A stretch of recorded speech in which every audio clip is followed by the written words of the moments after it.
adjustments on my computer on the fly because I am that good or that bad. You can decide for yourselves, ladies and gentlemen.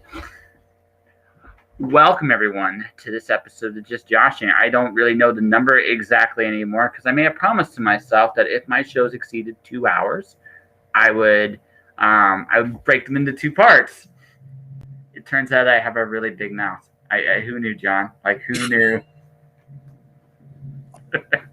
I mean, it's funny if you say that to me because I have a notoriously big mouth. So it's like, who knew, right? Who absolutely knew? Right? I would have that much of a big mouth in regards to just talking to people. Like Bobby Nash, I talked to him for over 2.5 hours last time he was on the show. Nice. Bobby's cool. Don't get me wrong. Bobby's really cool, but I'm just like, I have an incredibly big mouth. That might be a problem. I don't know. But I mean, you and I think we talked was probably at least 2.5 hours. Yeah, it was close. No, it was really close. Like, but that was before I made the decision to make the change I made. See, so this has been, like, to put this bluntly, this has been an experiment ever since episode 450. I've been a broadcast. I was originally an audio show, right? Just a straight audio show. And now I'm what I've become. And now that I broadcast, I have found my conversations have actually gone longer, not shorter, longer. And I figured out why. I think part of the reason I figured this out why. Like, I think there's 3 reasons. One, pandemic. We all want to actually talk to people because God only knows this has been like a year of shit. Although, from what I've been seeing, but down there, you guys are pretty much wrapping it up, from what I can tell. Well, yes and no, because Arizona has this uncanny ability to start doing things the right way and then just completely muck it up, man. Like, in fact, yeah, well, I have, so I work for a nonprofit, and we serve like the 60 and up community, the disabled community. And Tuesdays and Thursdays, I go into the office to do walk-ins. And Tuesday, I should say, I didn't have any walk-ins today, but Tuesday we had our first person who refused to wear a mask. And it was an interesting interaction because, like, I noticed them out of the corner of my eye when we were going into the side room to talk. And I was just like, do you need a mask? I can get you one from the desk. And they were like, nope. And I'm like, all right, I need you to put on a mask. And they were like, even with the restrictions being lifted? And I was just like, yeah, that has nothing to do with how we're practicing here. And they were like, well, you're wearing a mask. I don't understand why you're concerned about it. And I'm like, I could look at this person and be like, physically, you are compromised. Like, why are you going to jeopardize that even if you're vaccinated? And they put on a mask. They proceeded to put on, it wasn't even a mask. It was like a little clear plastic visor, like no bigger than this. Mm-hmm. And it sat on their chin, and it looked like a little reverse windshield that went up like this. And it barely cleared their nose. So I'm thinking to myself, this person coughs, this person sneezes. Like, I mean, like, that's not going to do any good. And we've got plenty of people who are just like, I know for a fact, our vaccinated population is going to skyrocket because now you don't, once you're vaccinated, you can go around without a mask. So there's going to be plenty of people who are like, oh yeah, I'm vaccinated. And like last week you were rallying against it. All of a sudden you're vaccinated just so you don't have to wear a mask. All right. So I have been very much 2 minds on the whole COVID thing. And so on the one hand, especially at the beginning, I got a lot of the caution. On the other hand, I've seen how leadership has pretty much handled this. And I'm in this very weird spot is where I got to pit to small personal bias. I worked at Purelator Courier, a transportation company. I've worn those masks. They suck. I mean, I'm just like in that environment, especially, they blow. They blow completely. They completely blow.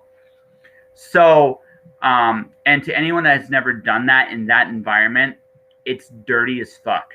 And those masks do not do.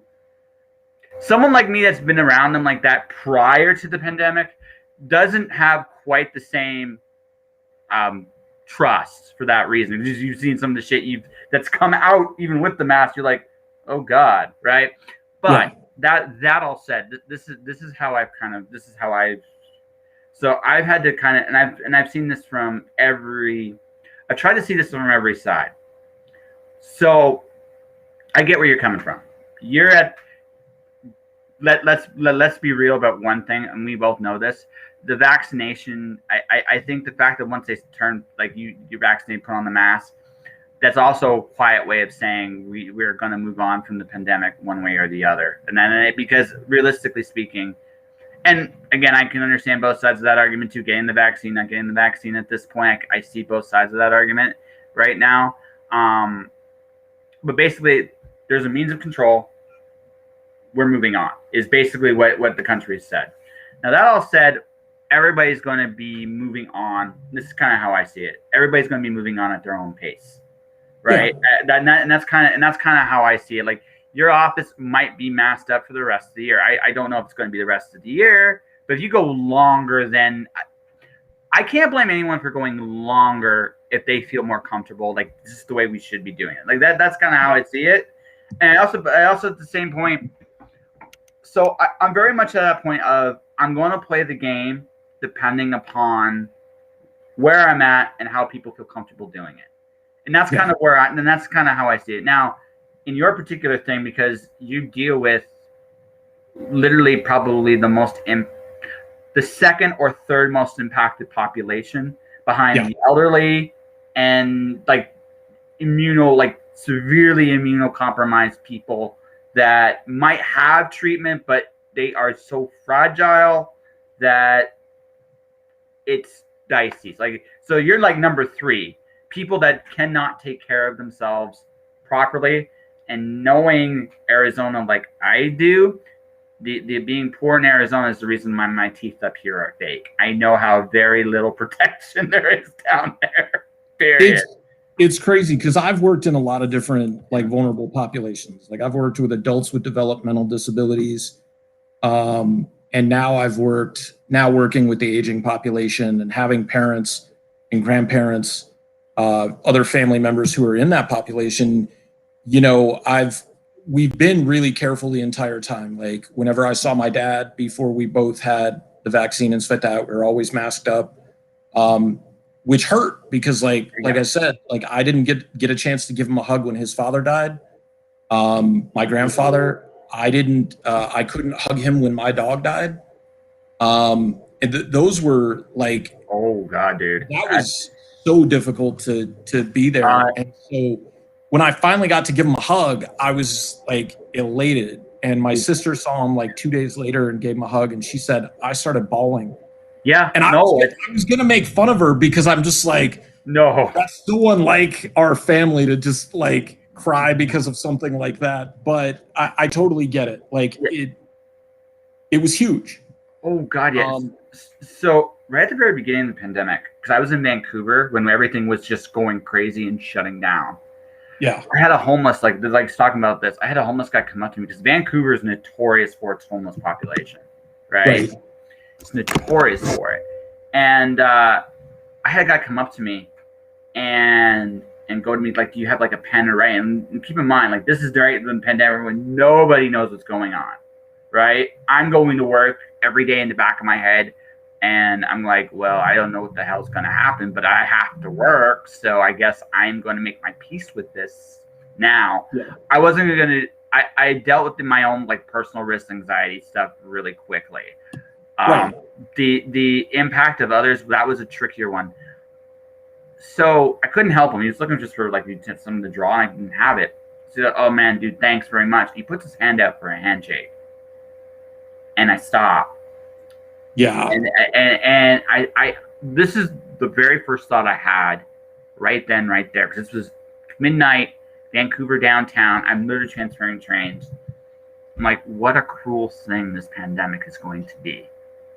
Because that in my head, I had to ask myself a question that I never thought I'd ever have to ask for another human being, which was, is a hug, is contact worth dying for?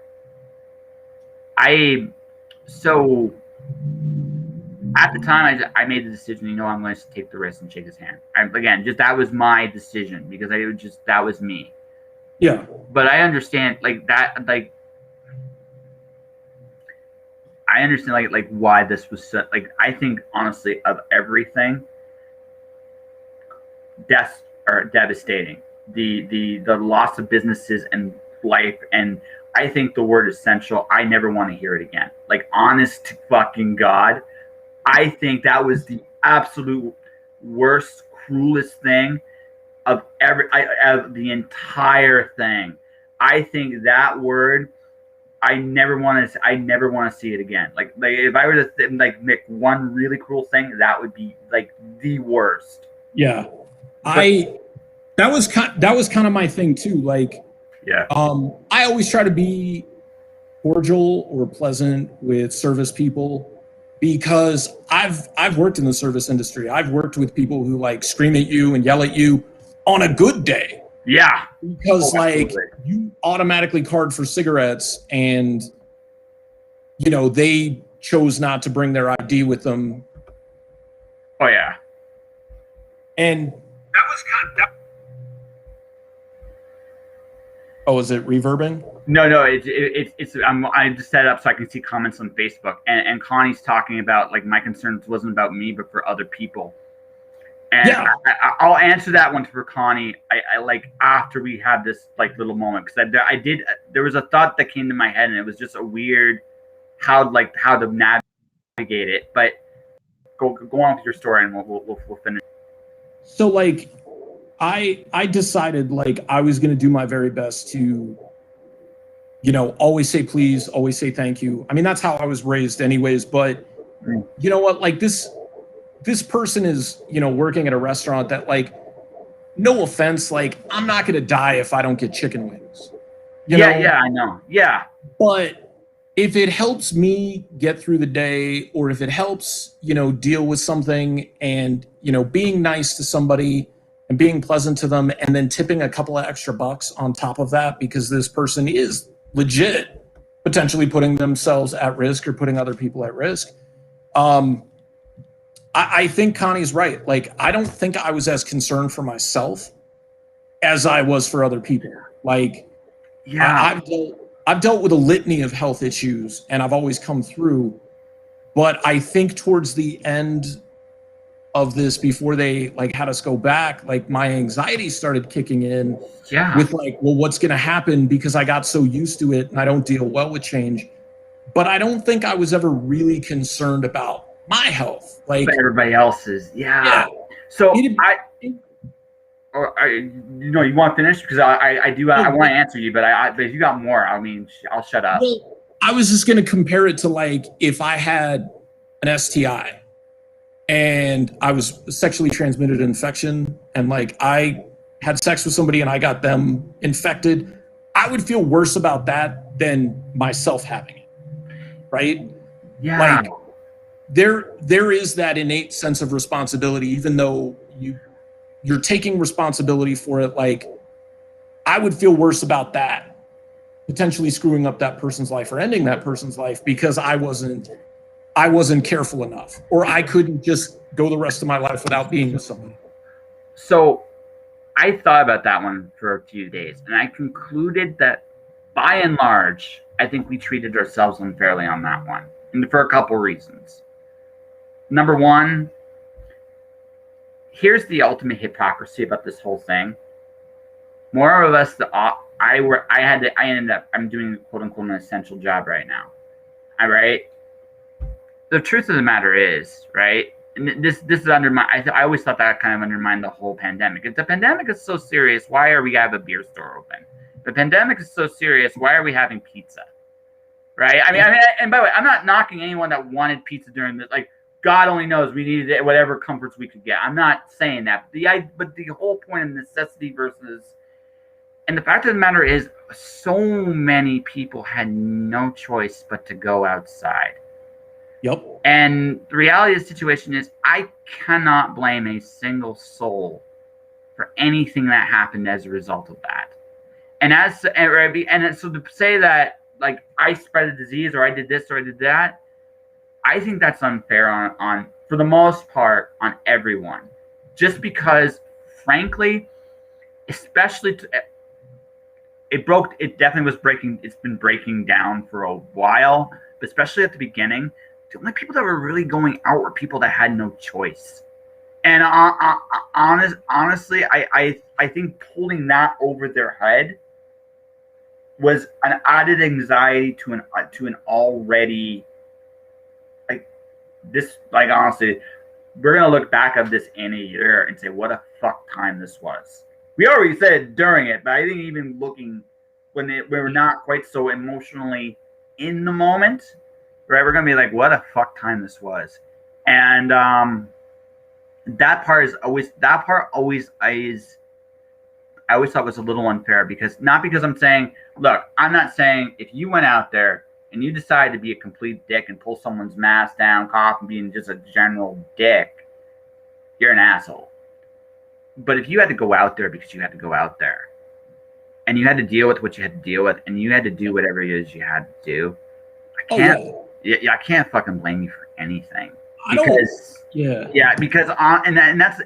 the thing. Like, here in Ontario, right? We're talking, like, a nurse had a point. She was on Twitter. I actually shared this. She said the majority of the people that are actually getting sick at this point are the people that are actually outside working. And if you sit there and think about that, that makes total fucking sense, right? And yeah, exactly. And you had no choice, right, Connie? Like that's the thing. Like, you had no choice. It was 2020. You had contact. People had, and here's the thing: you can't knock a person for going shopping. They have to. You can't knock. Like, there was so little. We were for the whole time, we were grieving the whole time because of everything we lost. Like, the little things, the hugs, the contact, the handshake. I hated new normal. I hate new normal so much. I hated the essential. I hate even more. But I mean, I really do. I honestly, that part directly from the Book of Orwell, I really hate that. I hated that for such a passion. Yeah. But I recognize the fact that, like, for the most part, once we really got settled in, a lot of, like, until towards the end, again, I get it. People were mentally breaking down too. Like, this has, like, from a psychological standpoint, has taken a huge toll on everybody, no matter where you stand on this. So at the beginning, I couldn't blame you, because for the most part, if you were outside, you had no choice. And at the end, I really can't blame you, because honestly, we're not meant for this. We have come to the point, like, I don't think we could lock down another year if we wanted to. I just don't think it's in us. And I'm just being, like, very honest about that. Just for what you said, the fact that your sister was crying because she hadn't hugged her dad, and that's why I came back to Windsor. That was the part that actually broke me when I was in Vancouver. That's why I left. The idea of not being able to see my dad or my grandmother or my sister for who knows when, for how long, no hug, no contact, like that broke me. I broke down in the street when I realized that, because it's like, holy shit. Yeah. Right. And that, like, I get it. I don't think like we're not built to do that for a long period of time. We can survive a lot of things, but there comes a point, man, that was breaking people, and I understood it. Well, one of the things that I've noticed, and this is something I've seen with, like, people I know, and this was before all of this started, was, like, people who tend to isolate themselves and they don't socialize much, or they don't socialize well, they become vulnerable to certain things.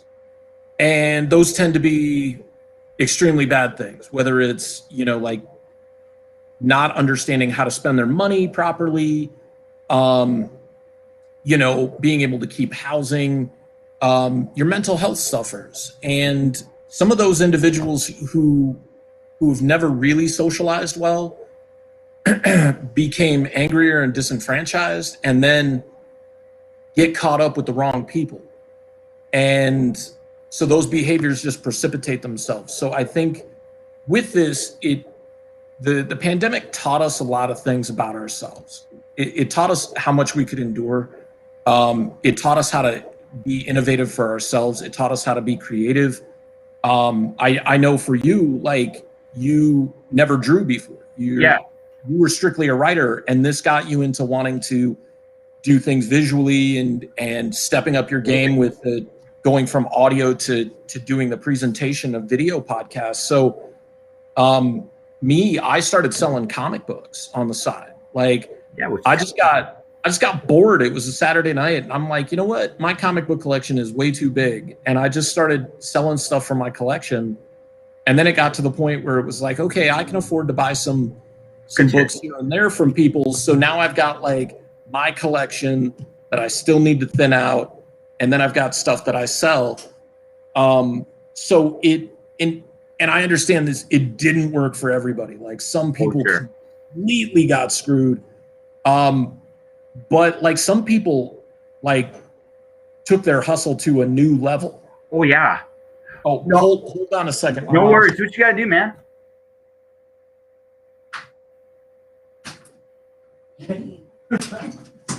Come on in, bud. Here. Did you go to the bathroom first? You told me left, sure. Okay. You went back there. We're gonna see a little bonus entertainment, everybody. It was so horrible today, and I had to bring him in the car. That's I'm gonna add another $1,000 to the. Yeah, and though I was talking Dory, absolutely. Like, I think like we all kind of hit our mental limit as we got to it, like through the first year.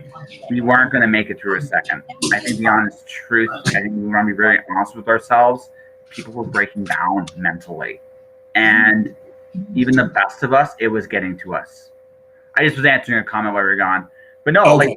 like something you were saying, like I learned how to hustle even better in this time because I started freelancing. And so actually we were talking about doing an appearance off the air. So that we'll not quite segue there, but we'll get to that in a minute because that's actually part of the whole gig.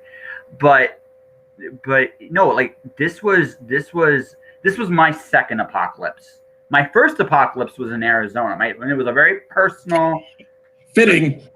Well, no, actually, so you know the Sholo Snowflake area, right? Vaguely, yeah. Yeah, I lived there. Oh God.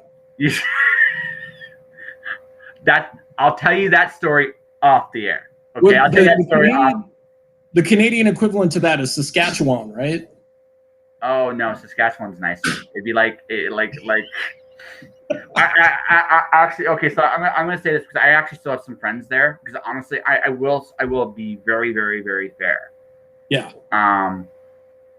There are some amazing people up there. It's just so I learned living there that having one religion be so predominant in a place is never a good idea. And it doesn't matter what the religion is, by the way. It's just variety is a beautiful thing. One of the good things that came out of my time there is I loosened the fuck up. I was one of those conservative assholes before I went in there, and then after it's like, you know what? Now again, I had to grow out of some of the stuff, and I still am growing out of some stuff. But it's like, you know what? Really, what people choose to do with themselves is really not my place to judge them. And I got that from my time there, right? I got that from my time there. And it's also true for the people there. They see things very differently than I do, and I can respect that. And a lot of them, when I was at my worst, helped me out. It took me years to see it in some cases, but they helped me out. And so I will never say anything terrible about the people there, but in that place I found my darkness, and it was there, and I had to learn. So when this one came around, this apocalypse that everybody experienced, my very first thought is, how can I make some fucking money? Because I'd already been through a lot of the personal soul searching in this time. Right? I've been through that storm already. So for me, it was a different headspace. And so, because once you've been through your own adversity, I'm not going to say it's ever easy, but it doesn't resonate with you the exact same way anymore either. It's like, oh, this is an extreme pressure cooker. Okay. It's extreme. This sucks, but I've been here before. Yeah. I mean, to an extent. Yeah. There's nothing quite like this. Don't get me wrong. I'm going to say this. There was nothing quite like this, but that extreme of having nothing, unsure where to go for, and there's just a solid degree of pressure put on you on a consistent basis, that I experienced. Yeah. Right? This was hopefully once in a lifetime. I really never want to see anything quite like this ever again.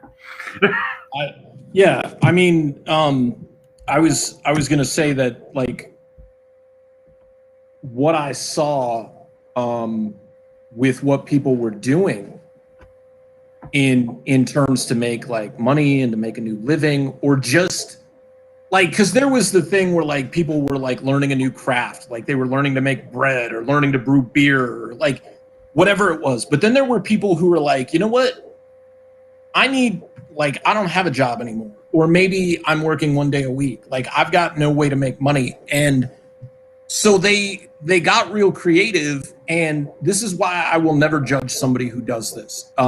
Like people who started OnlyFans, or people who started like being cam girls or cam boys or whatever. Like, I'm like, you do you, and as long as like you're not hurting yourself by doing that, like, you know what, that's not for me to say anything about, because in a way, I'm selling myself when I'm selling comics, because some people buy the comics because they want those specific comics, and some people come back to the show because they want to like hear my voice and they like my presentation, or they buy my comic book specifically because the way I tell a story is different than the way somebody else tells a story. I mean, a naked body is a naked body, but like the way somebody shows themselves off or dresses or, you know, whatever, that's them.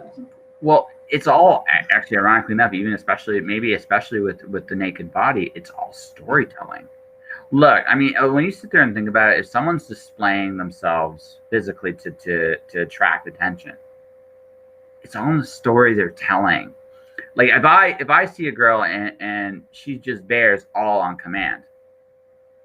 Okay, now I am a dumbass enough to go, ooh, that's great. But there's eventual points like, okay, what else do you got? Right? That's just a natural like thing. But someone that's like, okay, I'm gonna tell a story, I'm gonna be a fantasy. And that's why you go to the strip club, that's why you go to all these other things and do all these other things. There is a fantasy being fulfilled. And with nudity especially, if you can create a story or a fantasy to kind of go with it, you will get more of a response than if you just bear all, right? Yeah, because that's kind of just, that's boring. Yeah, if you think about it, like if somebody came out and they were already nude, this is like, all right, well, whatever. Yeah. Well, no, I mean, you get used to it really quick. Like if you've been around anyone's like, if you go to like a nudist or something like that, it's like they're comfortable enough to get naked in front of you. For the first minute, it hits you. Oh my God, they're naked. But then after that, you don't. It's weird. You almost turn it off because it's not. It's just there. Yeah. Right. And that's just life. Right. That's just life. Right. It's just there. So, it's not about bearing all. I mean, yeah, that will get attention because again, we don't know. Not many of us bear all as a first impression. But if there's nothing else to you, there's nothing there. It's gonna get old fast. Yeah. And your dog saying hi? Yeah, he's the one with the partially collapsed trachea. So He goes into little coughing fits every once in a while. He's been doing really good though. He's been doing really good. Like your shirt. Thank you. Yes. I have another one that says Nazi lives don't matter, but I thought maybe that might be a little bit too much. Little bit, but I mean, I get. I don't got time to hate anybody. Like I just don't. Like you stand up when you see someone being bullied or intimidated or assaulted, right? Mentally or physically. Hopefully. Yeah. I mean, that's that fight or flight scenario. Like I hear a lot of people saying, yeah, I'll totally do that. And I'd like to think I would too. But I have to be in that situation. I know I would. I know I would because I've done it. Not gonna brag about it. There was a situation. I was coming home to work, and I remember I take the bus, right? Public transportation. It's not like quite like it is down there. It's better up here by and large. I was in Calgary at the time, and I'm asleep. I hear this argument in the back, and next thing you know, these two young people were the guy was choking out the girl on the bus. Jesus. So the bus driver, I'm like, well, I do what everybody else did. I hate to say it, but it's the truth. Most people don't want to be bothered with it. It's like, where's the bus driver? So the bus driver goes in the back, tries to do something. The guy slams him right down, like just slams him right down. The bus driver can't physically touch him or he loses his job. So I didn't realize that until after, but I saw that the driver couldn't stop him. So I stood up because I didn't want to see it. And I got in between them, and he was in a very dark place. It was a brother and a sister, which actually really hit me really hard because I could never imagine doing that to my sister. And I go to her, like, because he wanted something, just give it to him. Just give him whatever he wants. We just need to get out of here, right? So I stood between them. She quietly gave him whatever he wanted. He left. In the meantime, as this was going on, the cops were called. So when he got off, he was arrested. I gave like a police testimony. So no, I'll do it. I may not be the first guy to do it. Yeah. But I'll do it, right? Because if I see that no one else is going to, I will. It's just, yeah, man. Like you never want to see anybody. You never want to see anybody feel like their voice doesn't matter. You never want to see anyone being physically assaulted. You don't want to see anyone just like mentally assaulted. You just don't want to see it. I don't really care where you stand, right? As long as you don't want to see it, like no matter who it is. And that's when you stand up. But for the rest of the time, you let people just be who they are, because that's all you really can do. That's heavy, man. Yeah, truth, right? So the other thing I've done in this time, I don't know if I've sent you one yet. If so, I'm gonna get something to one tonight. So I've been doing I appreciate you. I decided that fighting on either mask, anti-mask, vaccine, anti-vaccine. My own personal take is, I actually, in terms of the vaccine, I understand both sides of the argument. I get both sides. I understand if you do. I understand if you don't. I get it. I totally get it. Good luck to you, whatever you decide to do, right? The mask, although I think by and large it was a distraction, there's a lot of other bigger problems. I got people were fighting, people were grieving. I decided that I was going to be kind in this time. So I would just go to people and audibly go, I appreciate you. Send personal messages to people from just anybody. Because honest to God, like it occurred to me, like, really simple. All it really takes to make a good difference in somebody's life is a minute of kindness. Just 1 minute. And I realized that in this time that's something that's never, like, and I get it. Everybody's kind of grieving. Everybody's lashing out. Everybody wants a villain. It's easier to fight a villain than it is to fight what we just went through. Because what we went through, there was no villain. This was a force beyond anybody's control wreaking havoc. And you can't fight that. It's just an unfair thing that happened to, by and large, a lot of good people. Yeah. And that fucking sucks. Well, I mean, even if it didn't, it's kind of one of those things where, like, even if it didn't affect you directly, it still affected you. Oh, absolutely. So, I mean, I know a couple of people, more than a couple, who got COVID. I know at least 2 people who died. One of them I hadn't seen in years, and one of them I actually met like one time. But it's one of those things that, like, still seeing those people that you know talk about having lost somebody, you're like, wow, I feel for that individual, because, you know, during this pandemic, not that it had to do with the pandemic directly, but like my grandfather died. They had to finally say goodbye to Foley because the cancer was just ravaging him. And now, like, really on the verge of losing my grandmother. So, like, my last grandparent is not long for this world. And not that any of those 3 entities have to do with the pandemic or what happened, but it is what it is. It is life. And I understand that delicate balance. So maybe it's been a little bit easier for me to adjust to, like, loss and stuff like that. So I don't know. I've seen it. So well, I would also point out, like, from your case, you've seen a lot of unfairness in life, and I think you have because of your, again, you deal with people that you've dealt with a lot of people in vulnerable populations. You know how cruel life can be sometimes, and because you know that, and the part that's both good and bad about it is it really is nothing personal.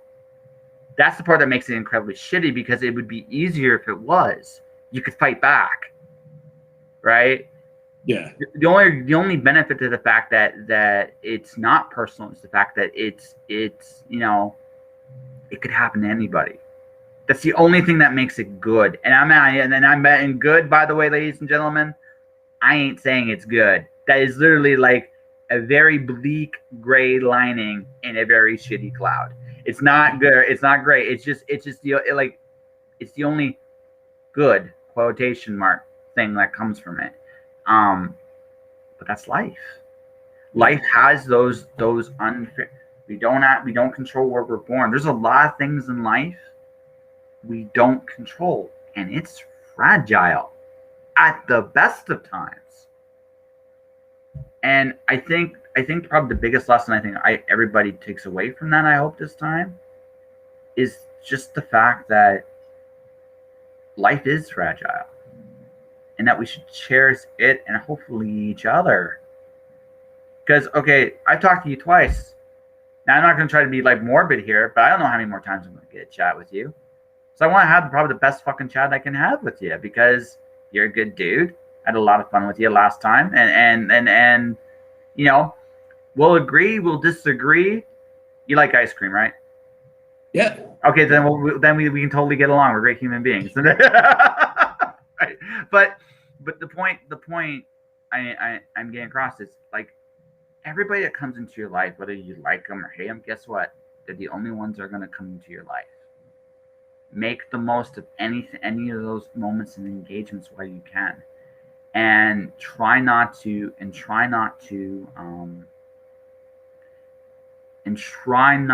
hold too much against anybody else, because honestly, you don't know. You just don't. That took me a long fucking time to learn, but you know, that's what I think that's one of those things that I think that's just a lifetime lesson. That's not one of those things that, like, you get to a specific point, because there's always going to be somebody that antagonizes you, or you antagonize somebody, and, like, you're going to just be like, or you're going to fight somebody or what have you. And so it's one of those processes that I think really relates to, like, the hero game and comic books and stuff like that, because it's a series of moments, and you have to keep going. Like, you never perfect anything.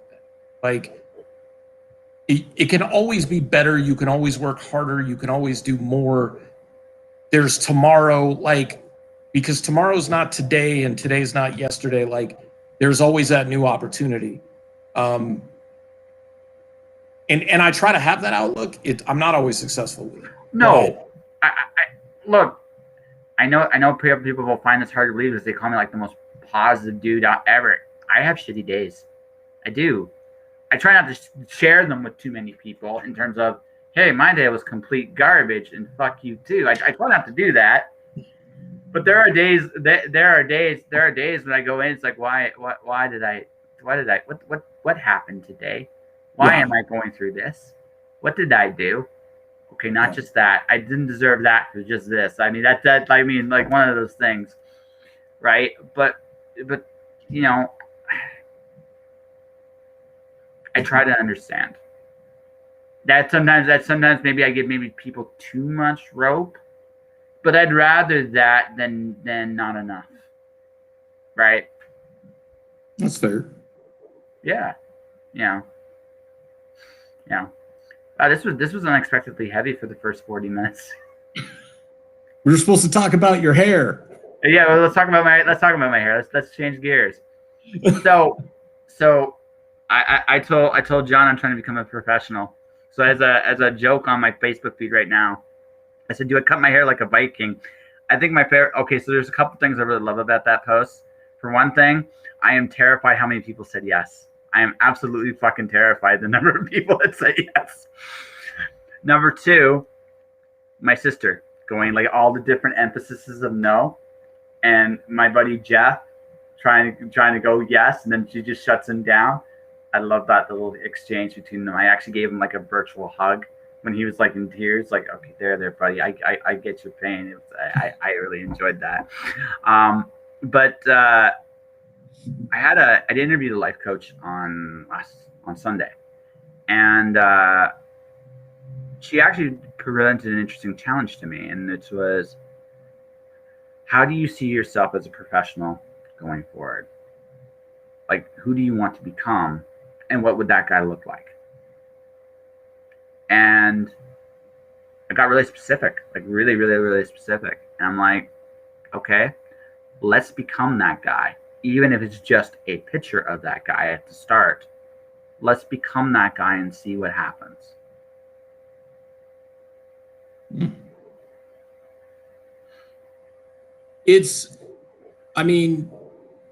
So like, if I had a superpower other than being able to absorb toxic amounts of radiation and poisonous chemicals and come out fairly unscathed, it would be the ability to relate any situation in life to one of four subjects, and that's movies, music, wrestling, and comics.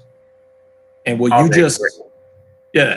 you just said reminds me of listening to when Triple H went from being the leader of DX the first time to being like a single star and working his way towards the title, because he talked about how he decided he had to present himself differently. So that's when he went from the long tights to the trunks, when he just started growing out the stubble and then the beard and everything. And he was just like, you start wearing your hair differently, you start dressing differently, you feel different.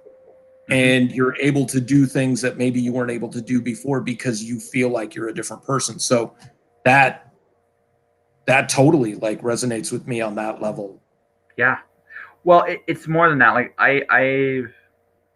my own personal like breaking my own pattern kind of deal a little bit too. I've been a guy who's been balancing a day job and freelancing. And last year, even though I didn't quite get to where I wanted to, I figured a lot of things out as a freelancer. Like I did. Like there's just a lot of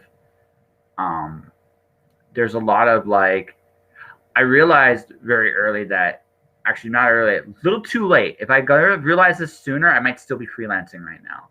Right? Just freelancing right now. In that the guy that's throwing stuff at the wall. The things that stick in freelancing are pretty close to the guy throwing it, right? They are on some level or another. Like I was thinking about you, like you're a comic guy, you love comics, right? You love the hobby. It makes sense to me that your comic side gig becoming a much more mainstream thing is working. You're a big fan, you love it, and I like. We could talk. We could spend the rest of this talking back issues, both of us, because we both love the hobby. But you might love it more because you're selling it. You are presenting it. It's you. Yeah, and I think part of it goes into like, believing in it. You have to believe in it. Like, I believe in the not just comic books, but I believe in like the stories that I'm telling and creating and stuff like that. So I think that really shows through when you present it to somebody else and you're like, this is the book you want. This is the one that matters. And I was just trying to think of kind of like what I'm doing versus what other people are doing, not from like a comparison standpoint, but from just like an observation standpoint. Like when some people run crowdfunding campaigns, there's a lot of bells and whistles and stuff like that. There's like all these like extra perks, and it's very flamboyant. Not that there's anything wrong with that. That's just not my gig. I'm very straightforward. I'm very my guys. So like, you're going to get the book, you're going to get the best possible presentation that I have.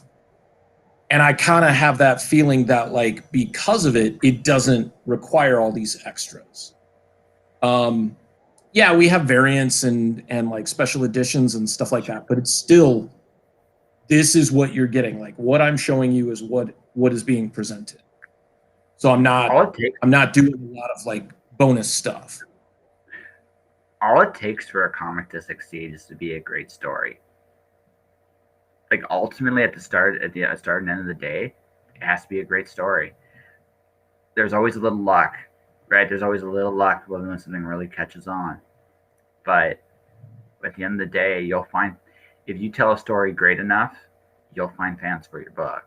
If there's anything in the crowdfunding era, I'm calling comics today, like we have entered the crowdfunding era.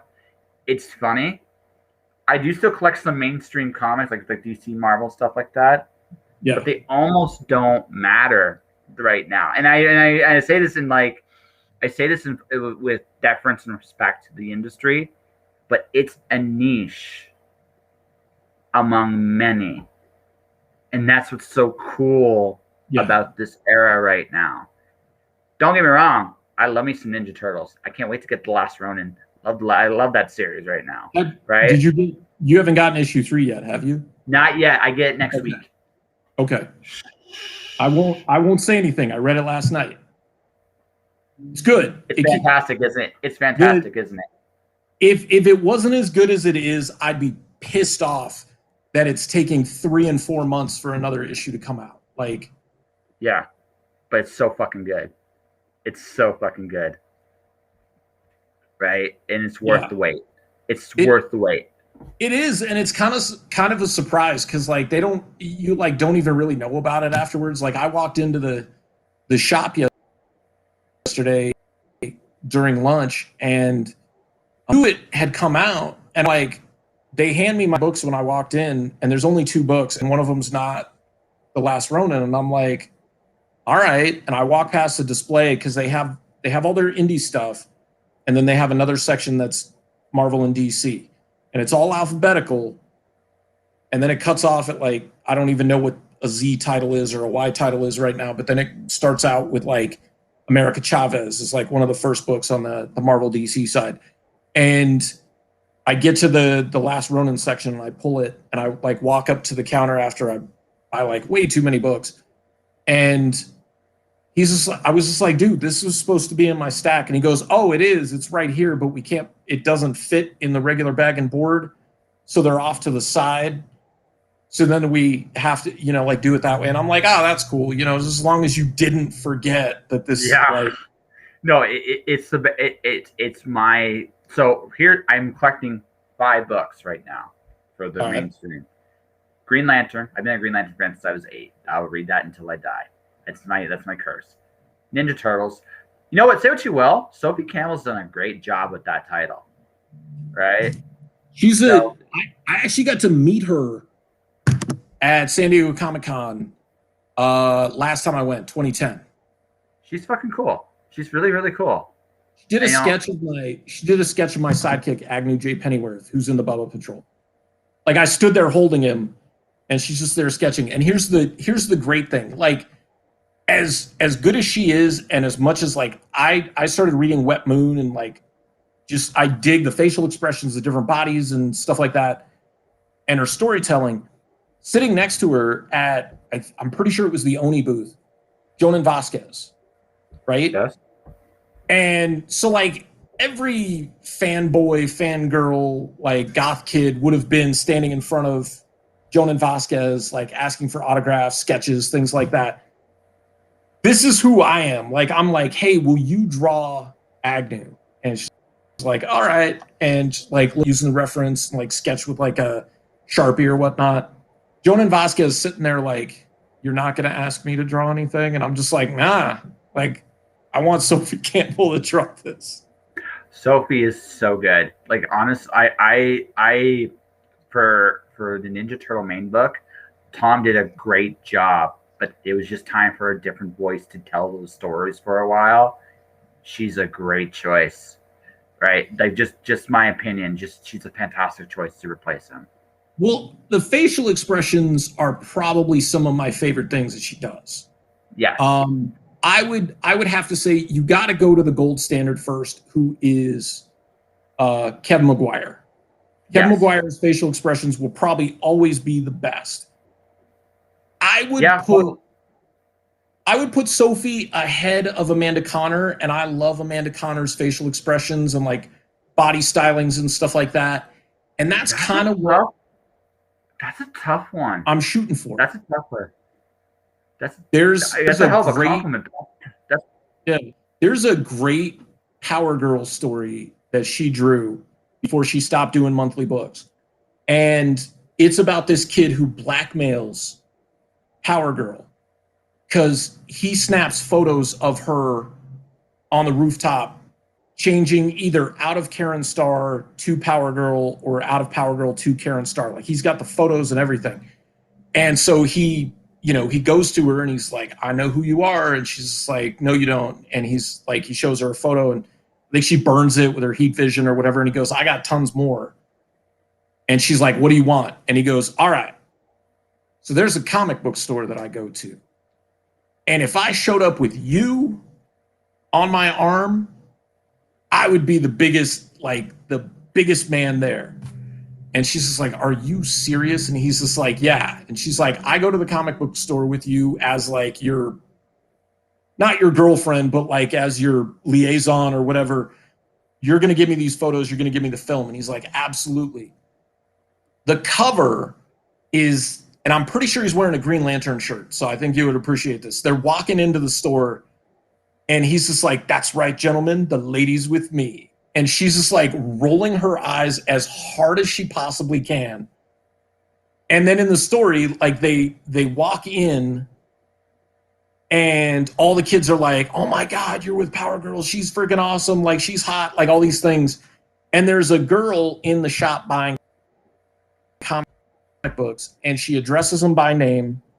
And not because he's with Power Girl, but she starts talking to him. And he kind of just like leaves Power Girl to go like hang out with this girl who he likes. And she's like, are we done? And he's like, yeah, I'll meet you later to, take care of everything. And that was the end of the blackmail story. Like, he ends up making friends with, or I don't even know if they followed up with it. Like, if he ended up dating the girl who was at the comic book shop, but he found like a kindred spirit. And it may or may not have had to do with the confidence that he had walking in with, this like 6 foot flat, cannons out to here kind of thing. I don't know. But it was great because her facial expressions in that book were, oh my God, they were just like, they were cartoony, but they were so realistic at the same time. Well, no, she's like very much reminds Amanda Connor gets eyes, like gets the story in an eye, right? Not just the roles, but like the winks. Like Power Girl when they did I remember the Power Girl run right before Infinite Crisis. She did that book was great, and it was all in the face. The face told the whole story. Yeah. Right. Yeah. Right. And because she did such a good job with that. No, Amanda Connor's got an amazing story. Since Sophie is up there, I would almost would want them both to do.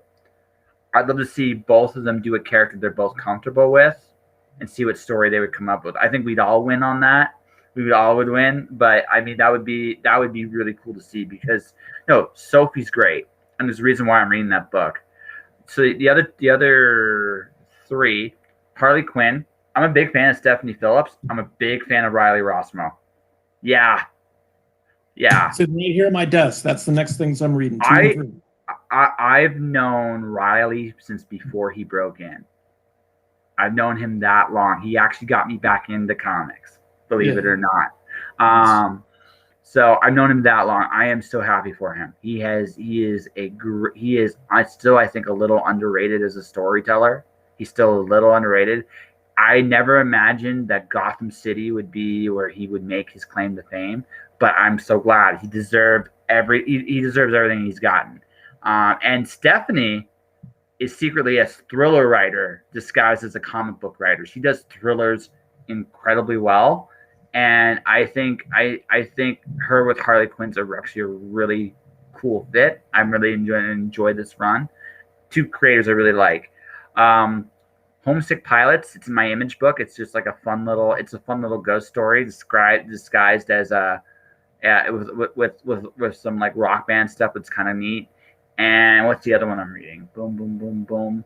And I usually just read some random miniseries on top of it to just grasp my attention. I'm going to be doing Jupiter's Legacy when it comes back because I did the first two. I'm going to read the last one, but that's it. And then everything else is about Kickstarter privileges when I can have it, because the best books, honestly, right now aren't really coming from the big two right now. There are good books, there are great books from those places. Yeah, but I'm like, honest to God, the best stuff is on Kickstarter. The best stuff. One of the guys that I talked to, one of the longest running comic book slingers, guys who sell comics here in Tucson, he's been doing it for well over 30 years. And like, he'll make comparisons to like, yeah, Donny Cates on Thor, Donny Cates on Venom. It's really good. But you want to see Donny Cates at his best, you read Crossover.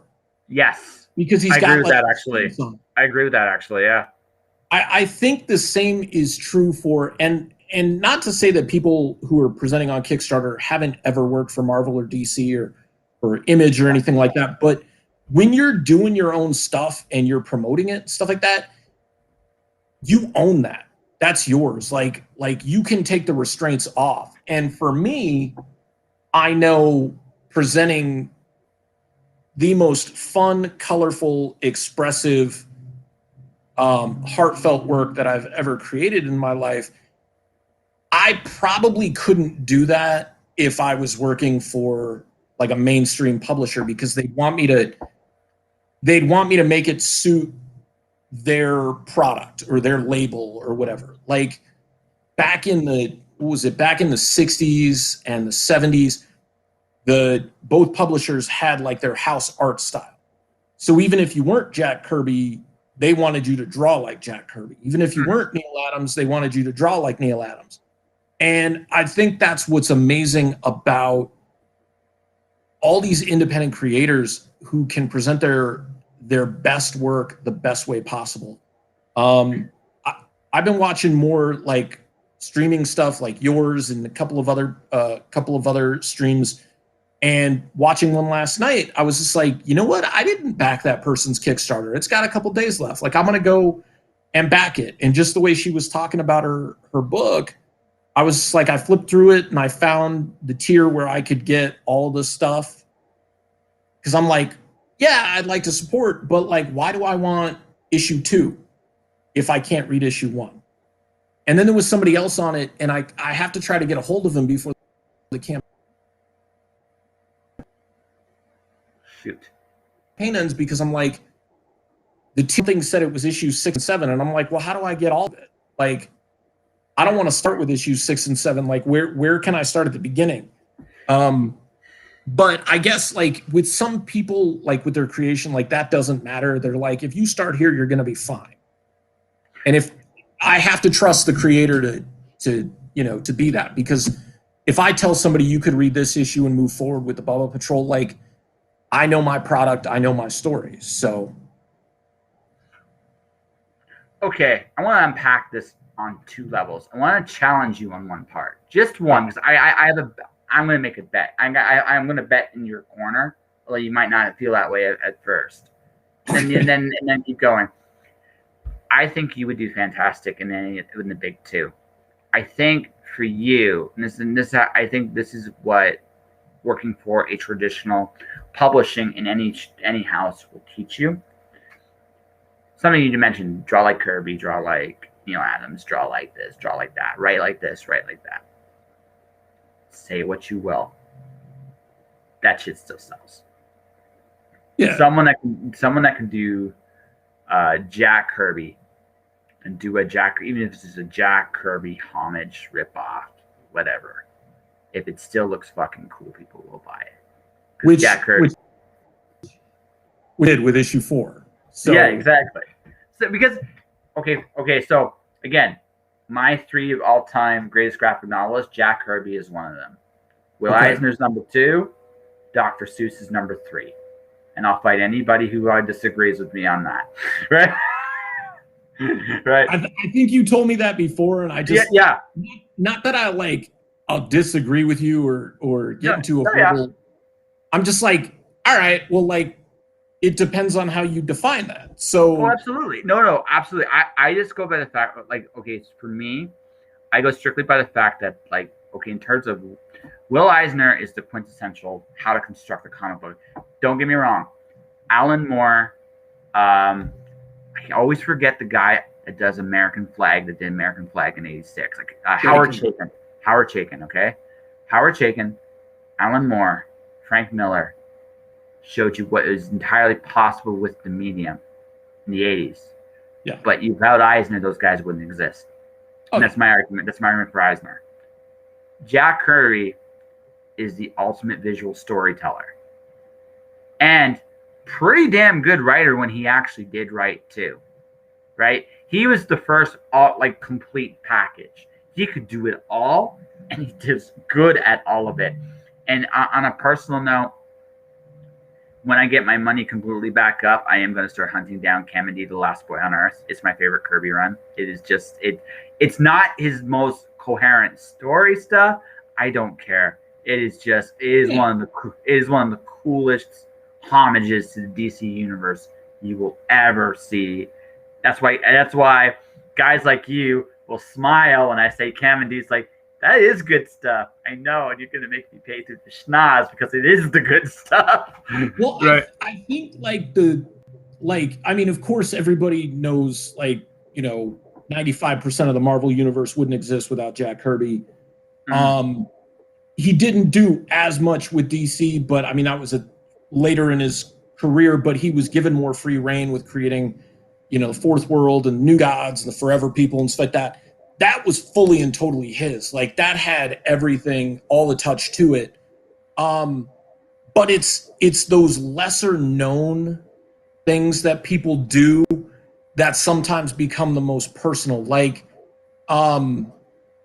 that song from your favorite musician that's not the single, because it resonates most with you, or there's a touch within it that just matters more. I'm trying to think of, I don't know if I could pick my favorite single creators, because for me, the creator would have to be somebody who wrote and drew. It couldn't be, they can do one or the other. But if I'm talking like the whole package, like somebody who could do a book from start to finish, I'm not a big fan of his now, just because I think he's not where he was. Frank Miller, definitely up there. I love Frank Miller's work. I gotta be honest, as much as stuff, but I mean, there is a ton of stuff out there. Like, I mean, Kirby is amazing. But then you kind of have to go to like the independents to get your, who are doing those are facets of it. Honestly, I would say Jimmy Robinson. Criminally underrated, that guy. He's so good. He writes, he draws, he colors. I think he letters his own stuff. I'm not 100% sure. He's like a one-man studio, which is kind of like what I aspire to be, to a less, sexual and volatile nature. But I mean, he's done all ages stuff too, so he's shown his versatility. And one of the things that he knocks himself about is that he doesn't have his own style, like Kirby, like McFarlane, like Liefeld. And I'm like, but think about that. You matched the art style to each project. Like Bomb Queen looks a specific way. Evil and Malice looks a specific way. The Empty looks a specific way. Exactly. Like, yeah, Five Weapons is my favorite Jimmy Robinson story. But actually, do you want to know my opinion? His downfall, his only really downfall, and it's a typical trap a lot of artists fall into. He doesn't talk about his work enough. Why he loves it as much as he does. He shows it, but he doesn't tell. So he gets. I think why he gets so under the radar is because, okay, Five Weapons is fucking brilliant. It's an assassin school meets Encyclopedia Brown. I dug it because, again, that was my inner like child, like my 8-year-old self that going back to elementary school that was reading that stuff. It's like, oh my God, this is a brilliant book. And he did so, like, that book is so cleverly done because of all the details he puts in the books right in front of your face that I read after. It's like, I am so, like, he's such a good storyteller. Yeah. But he I think he kind of downplays himself. Yeah, and he shouldn't. That's his downfall. That's like, if I were to give Jimmy one piece of advice, if he ever comes on, this would be it. You're the fucking man. Don't ever think otherwise. You're the fucking man. There are very few creators in this business that can do what you do. In fact, the other person I think, although she's not as underrated, I still feel she slips under a lot of people's radar, is Colleen Doran. Why does that name sound familiar to me? A Distant Soil. Gone to America. Okay. Right? Yeah. She's great. She is legitimately great. And great business mind, great business acumen. She's definitely made a great living for herself. I'm not going to say in terms of her that way, but when you talk about all-time greats, she gets missed, and I don't think that's right, because she was a pioneer. She made headway for a lot of women in the industry. Christina Z is another person that made a lot of headway in the industry for women. And Christina's amazing. I love her. She's one of my favorite guests. Like the year before, I interviewed her last year. You got Christina Z? Oh my God, she was at the first con that I went to, and they were I think she was at the Top Cow booth, and that was 2005. And I think because Aspen Comics was there, and I said hi to Michael Turner, who I had met the year before, and I was talking to Christina Z, and I don't know the name of the guy, but ended up taking a picture with my really crappy 1 megapixel camcorder thing that I had at the time, and she's got the guy in the headlock, And like, I have that picture somewhere. I don't know where it is, but I have that picture somewhere. And what I love about her personally, yeah, she is so curious. Like I love that aspect about her, that she will literally go out and just do things kind of just to see what happens. I admire that about her big time. I like it. I look at her as somebody that it's like, you're just an amazing woman. And again, set the groundwork. A lot of people go under the radar with her. Now, she didn't draw, but she wrote some great stories. Right? You look at modern stuff.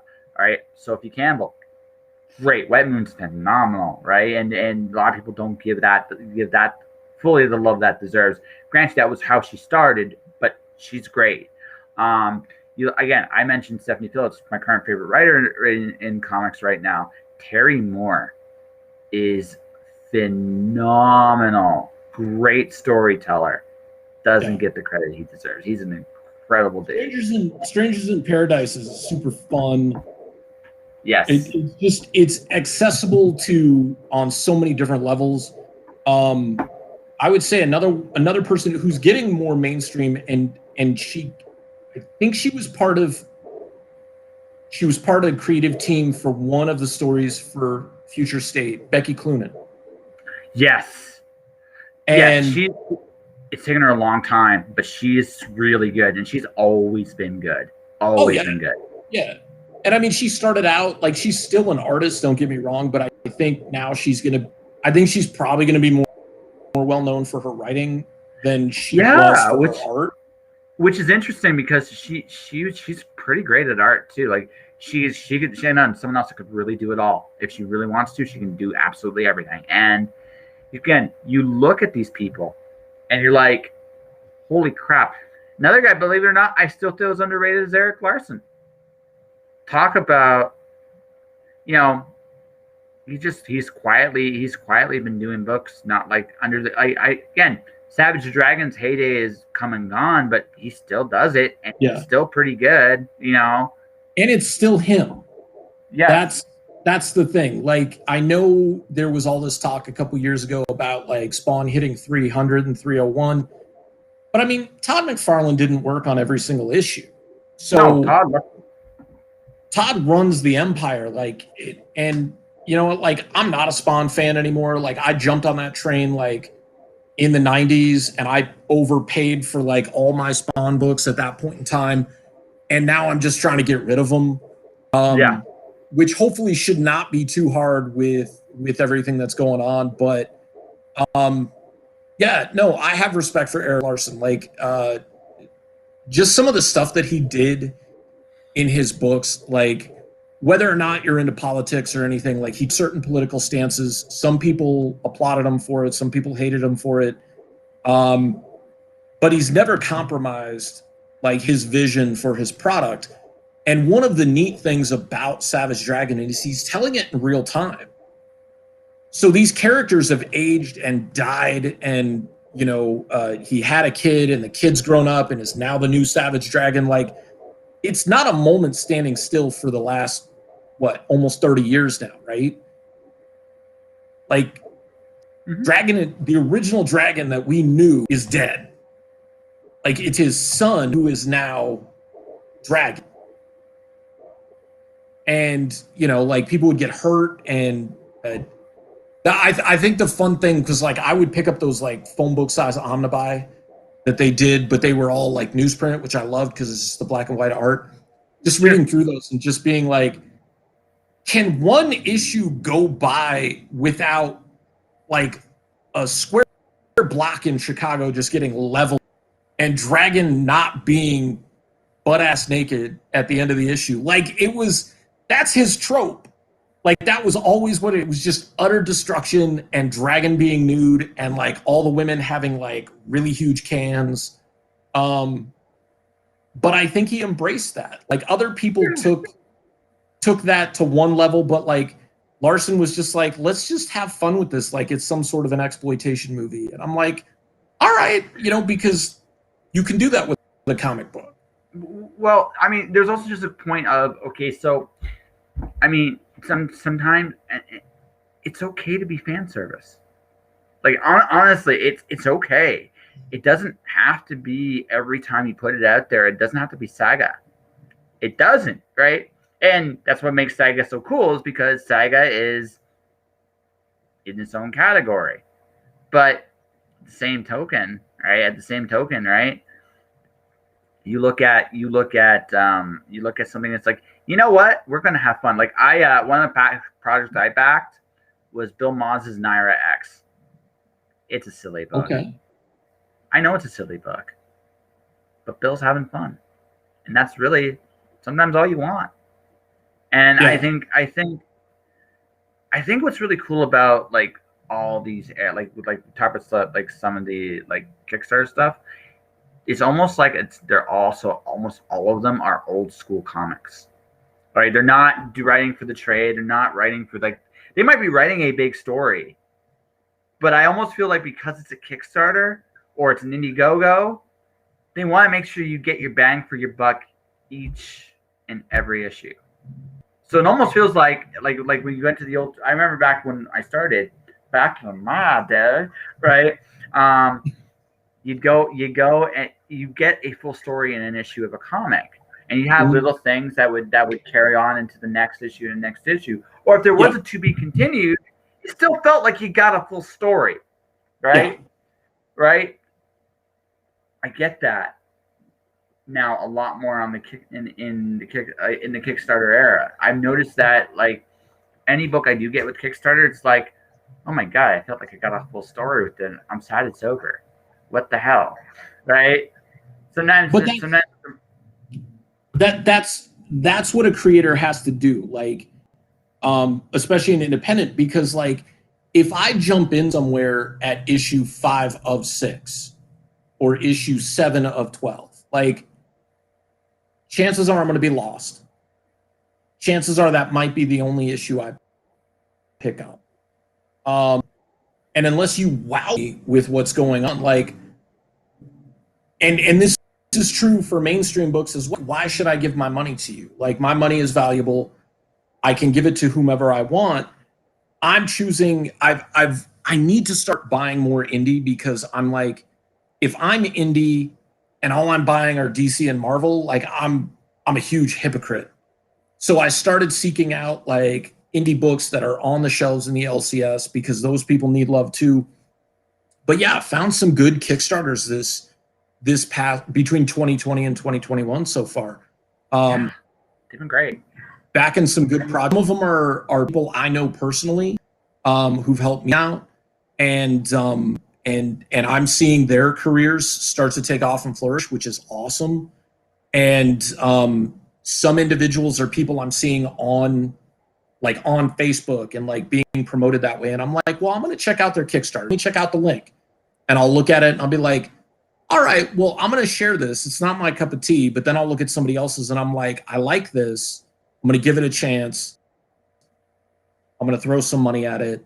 Hope that they can, make these projects come true, because that's what I want, I'd love to see everybody succeed. I know that's not feasible, but I think part of it. See, It is and it isn't, because it depends on your level. Depends on what you view as success. Somebody who sets a certain goal and hits that goal but doesn't go beyond it might not feel that that's success. Somebody who sets a specific goal and doesn't quite make that goal, but still is able to put out the book because they saw like what they could do, that could be a success. And I think that's important. So I don't think everybody's going to succeed the way we kind of envision it in our heads, where we're going to be like, we're going to be rock stars, we're going to be doing it this way, or one of these days Netflix is going to show up at your door and be like, we want to turn your comic book into an animated series or into a live action series, or whatever. But that's not everybody's goal. So I pursuing, also just interviewing so many different people. And also any success I've had, which is by and large I consider just my own small little corner of the universe. I recognized something with my own successes a long time ago, which was this. It never looks like what you imagine it to be. It never does. Sometimes what I notice is, again, I go back to something I said earlier. The spaghetti that sticks to the wall is very similar to the guy that throws it. Scaringly so in some ways. So that's your blessing, everybody, and also your curse. Be very careful. Be very mindful who you are, right? But I find is, I think the cool thing about the crowdfunding thing is, I think it's possible. One thing a lot of traditional marketplaces have forgone, and I think to their detriment, is niche. And so to the point that they've become a niche almost unto themselves as well, because they've only, it's like, what's essential? Like, I hate that word, but what is making us our money? What's our bread and butter? Which is why DC has an ungodly love for Batman right now. I'm Batman, and I am everywhere. Buy me now, right? And we're all like this. Oh Jesus, no, right? Harley Quinn's good. Anyway, buy Harley Quinn. But anyways, moving on. But the point is, I think the cool thing about the crowdfunding area is there's a niche for everybody. Now, some people will go higher than others, but one thing I've learned is it really doesn't matter how big your audience is. The fact that you have an audience, that you find people like you, no matter how big or how small, that's an achievement. Now, is it where you necessarily want to be or where you want to go? Maybe not. But I tend to look at it like, I think the big towering bestseller success a lot of us having this vision in our mind, you have to accept the fact that may not happen. But I do think everybody can find people just like them. Right? I think there's people out there that want that book, right, that you're making. Because the reasons you write it are the reasons people are going to read it. My next release is probably going to be epic poetry. It's Alice in Wonderland. My sequel to Alice in Wonderland. It's called Alice Won, as in WON ? It's Alice playing croquet with Jason of the Argonauts in the underworld. It's going to be fucking cool. It's going to be so much fun. It's so much fun. And Alice, by the way, is Pandora. She opened the box, and the Cheshire Cat's inside her head. So, free. So, but she can always ask the question. You can turn that into the whole Schrodinger's thing.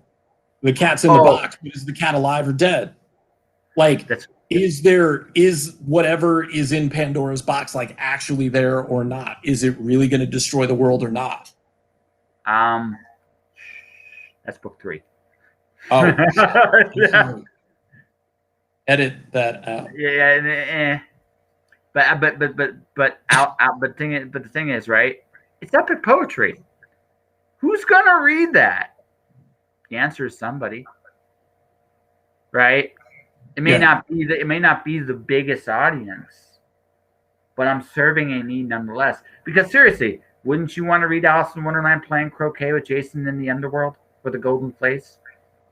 I'm less familiar with Jason and the Argonauts, Jason, than I am with Alice, because but I mean, that does sound like at least the conversation during the game sounds like it would be pretty interesting, because the best croquet scene conversation in a movie, you know what it is, right? Well, there's Alice in Wonder. There's the Alice in Wonderland one. No. Heathers. I haven't seen that one. I'm sorry, dude. I'm not cool. How old are you? 39, but I'm not cool. Oh man, dude, that wasn't even like. I mean, I'm only like 3 years older than you, man. No, dude. Slater, Winona Ryder, Shannon Doherty, like it's. I'm gonna let you know a little secret. This is something I've had to do because I've been creating so much stuff. Yeah. I'm so behind on what's cool on television. Look, this is how behind I am. This is how sad this is. I've only seen one season of Cobra Kai. I like it. but I don't have time for it. I just don't. Josh, I have to make Heather's is like 30 years old. Okay, there's no reason for you to have not seen it. It's pre 90210, Shannon Doherty. It's pre I'm Trying to Be Jack Nicholson, Christian Slater, and it's pre shoplifting, mental breakdown, Winona Ryder. Backed me. Dora Jones has backed me. It's like, okay, sure, okay, cool. I'll have to look it up. I'm sorry. I'm just not cool. I'm not saying I have an excuse, John. I'm just saying I'm not cool. I'm just saying. Yeah. But yeah, no, you're right. Like, you got to make it your own, and you got to tell the story the way that you tell it. And yeah, like the book that I did that I thought was going to be my flagship was so niche. Like, it was so difficult to sell to somebody because it was like, so I showed it to Simon Bisley, and Simon Bisley looked at it and he goes, all right. And he said, it's unprofessional. And I'm like, my heart sank. And he goes, I don't mean that in a bad way. Like, it's completely unpolished. It's raw. It's really gritty. It's very street, very edgy. But that was the story I was telling from the time I was 18, 19 years old. Like, I was, not that I'm not still angry at times, but like, I was a very angry young man. And so like, that resonated and translated into the story. And then it just kind of rolled from there. And I had to do things like, well, what is this character going to do when he's not being a vigilante? Because originally he was just going to steal from the people he took down. But then I thought to myself, like, but aren't they going to come after him if he's like stealing like suitcases full of cash and stuff like that?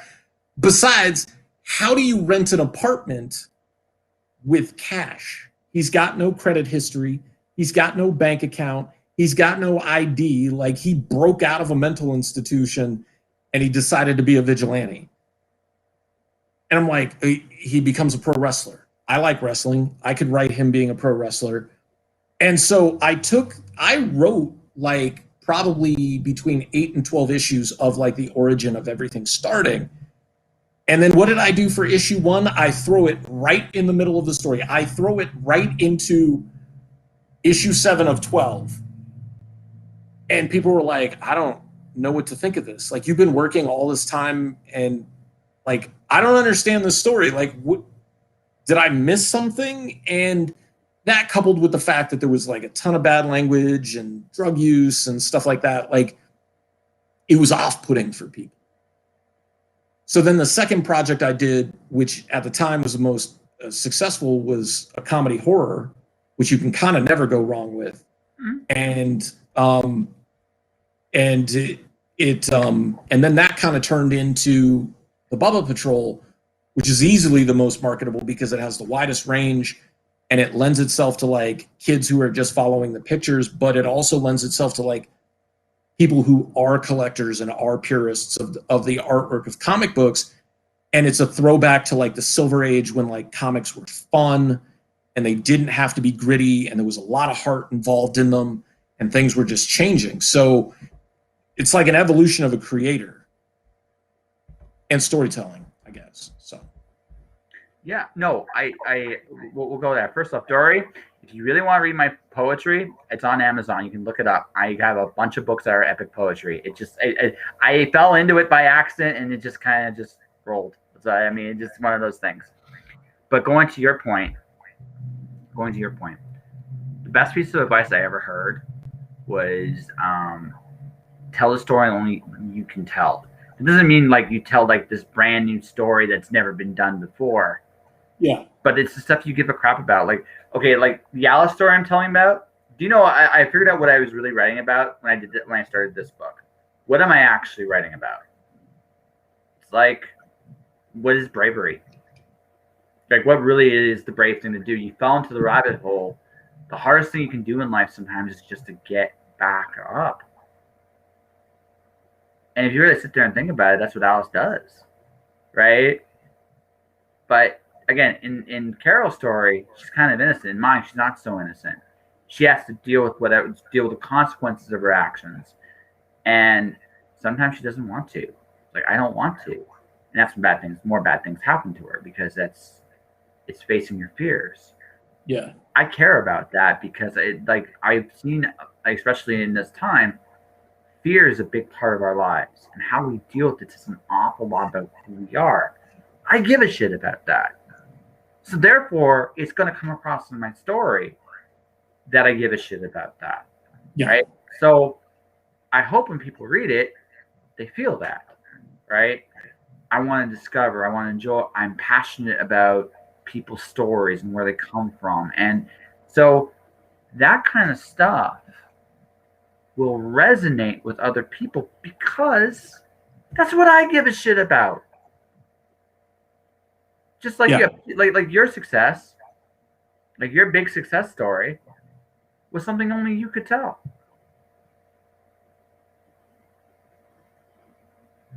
You're like, and yeah, I mean, that's true. Mm-hmm. And because of that, yeah. Talk about the one that you. Yeah. Wait, what? Talk about it, because I mean, talk about what you're doing the Bubba Patrol, because that was not what you planned, right? Yeah. No. So I'm finishing up issue 4.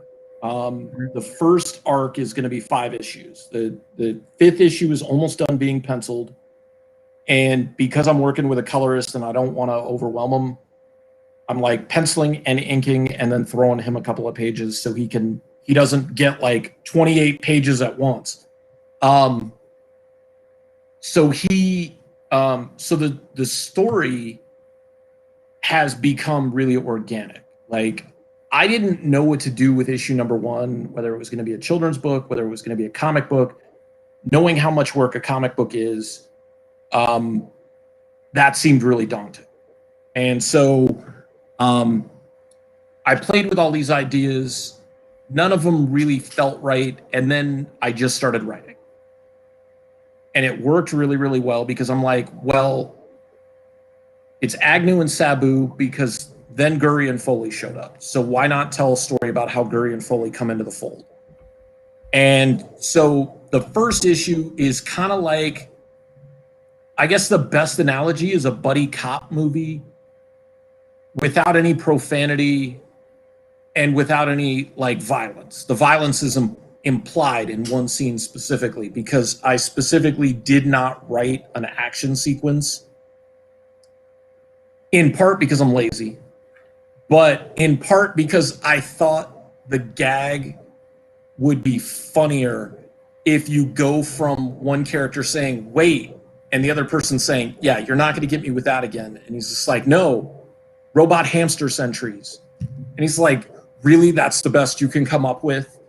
And then the very next page, he's like sitting there with the claws, and there's like a little robot hamster head, the little vertebrae coming out of it. And he's like, there really were robot hamster sentries. And I was just like, if you go back and do that scene and you actually add it in, it takes away from the comedy of it. But it might also just be funny for me to work on. So like, you don't see the 2 little dogs that they go to rescue until like the tail end of the story. And they weren't going to get named until the beginning of the next issue. And then I was just like, well, this is like 20 pages. So, all right, we'll add the scene where they get named. And then that adds like an element of comedy, because you bring the people back into it. And then you end on the cliffhanger that you originally had. You just move the cliffhanger 3 pages down. And then I didn't have like a story arc written out. Like most people, like they're like point A, point B. And this is how I get to it. But I didn't have a plan for issue 2. Like, issue 2 was going to be called Bubba Patrol 2 Electric Poochie Lou. Because there's always the joke that when it's part 2, it's Electric Boogaloo. When I was a kid, my mom used to call me Poochie Lou. And so I thought Electric Poochie Lou would be funny. And So I'm like, well, they have to start training because they're going to be heroes. And so they meet Cypress, who's the dog who's been doing this for years. She's older, she's gray, she's grizzled, and she can't physically do it anymore. So she's going to be like their mentor. And Agnew's going to be kind of their hands-on trainer. So there's a lot of comedy and there's a lot of building there's a great scene where, like, I don't know how they know the powers are supposed to be. Like, I never explained that. Like, oh, this dog has a sonic bark. Like, oh, we know you have a sonic bark, so this is your objective. Like, you got to shatter this big cement slab wall. And Guri just looks at it and, like, digs in really deep and barks. And you see it resonate and you see the wall vibrate a little bit. And Agnew, being like, I'm the superhero, I've been here before, he walks up and he pats the wall and he's just like, that's a pretty good try, Guri. Like, you can't expect to be on my level right away. And, like, right where he pats it, like, it just starts cracking and breaking down and it all just comes down. And so he freaks out because he was almost crushed by a wall.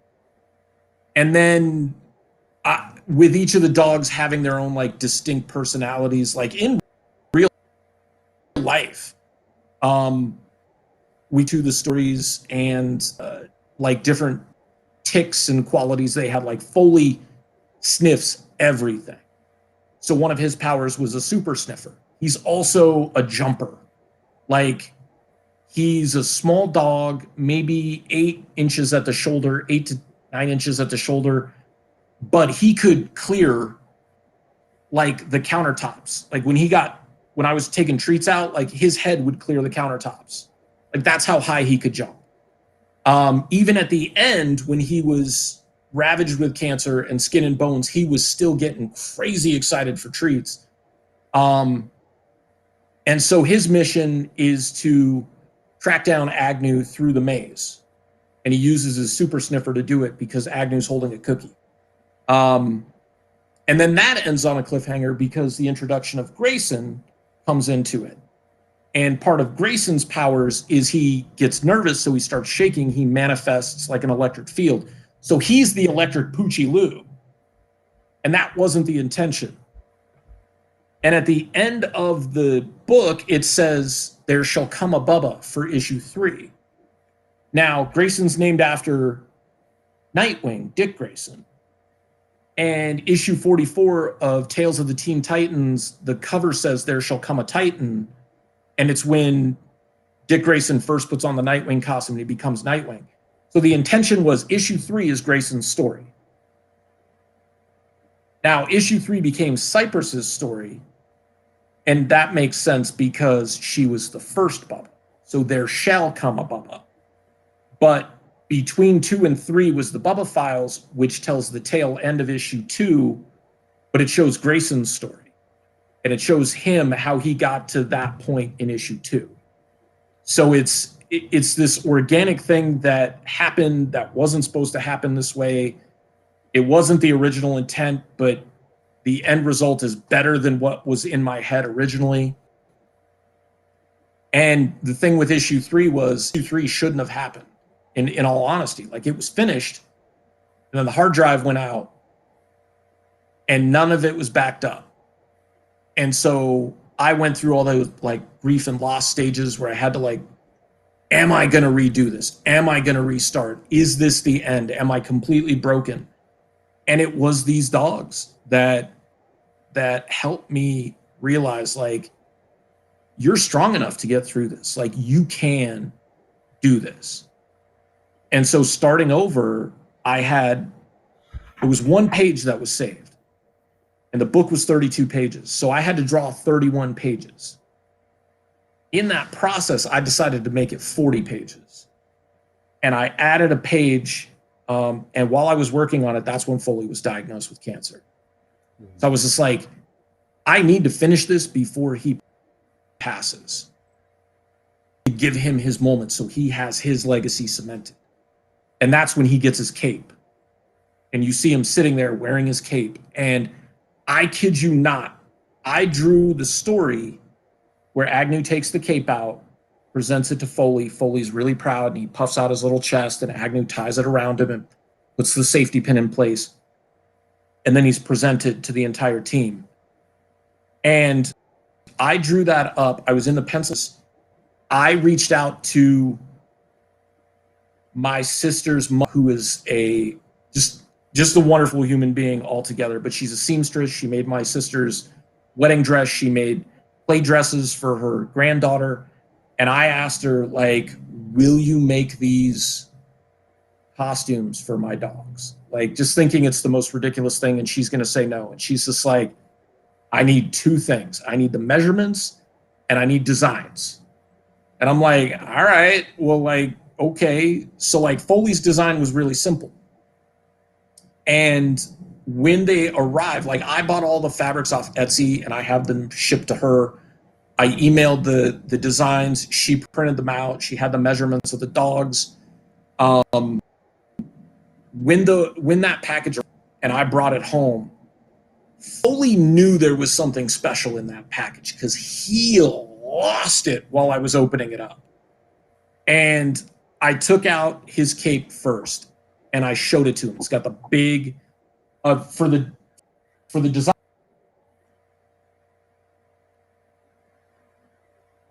I bought what I thought was like a candy red, but right on the wall. It's like a pink W for Whoopi, for Mr. Whoopi. And it stands out way better than the red does. And even as in the book, it's still a red W, but I took out the cape and I presented it to him, and he sniffed it and he sat down.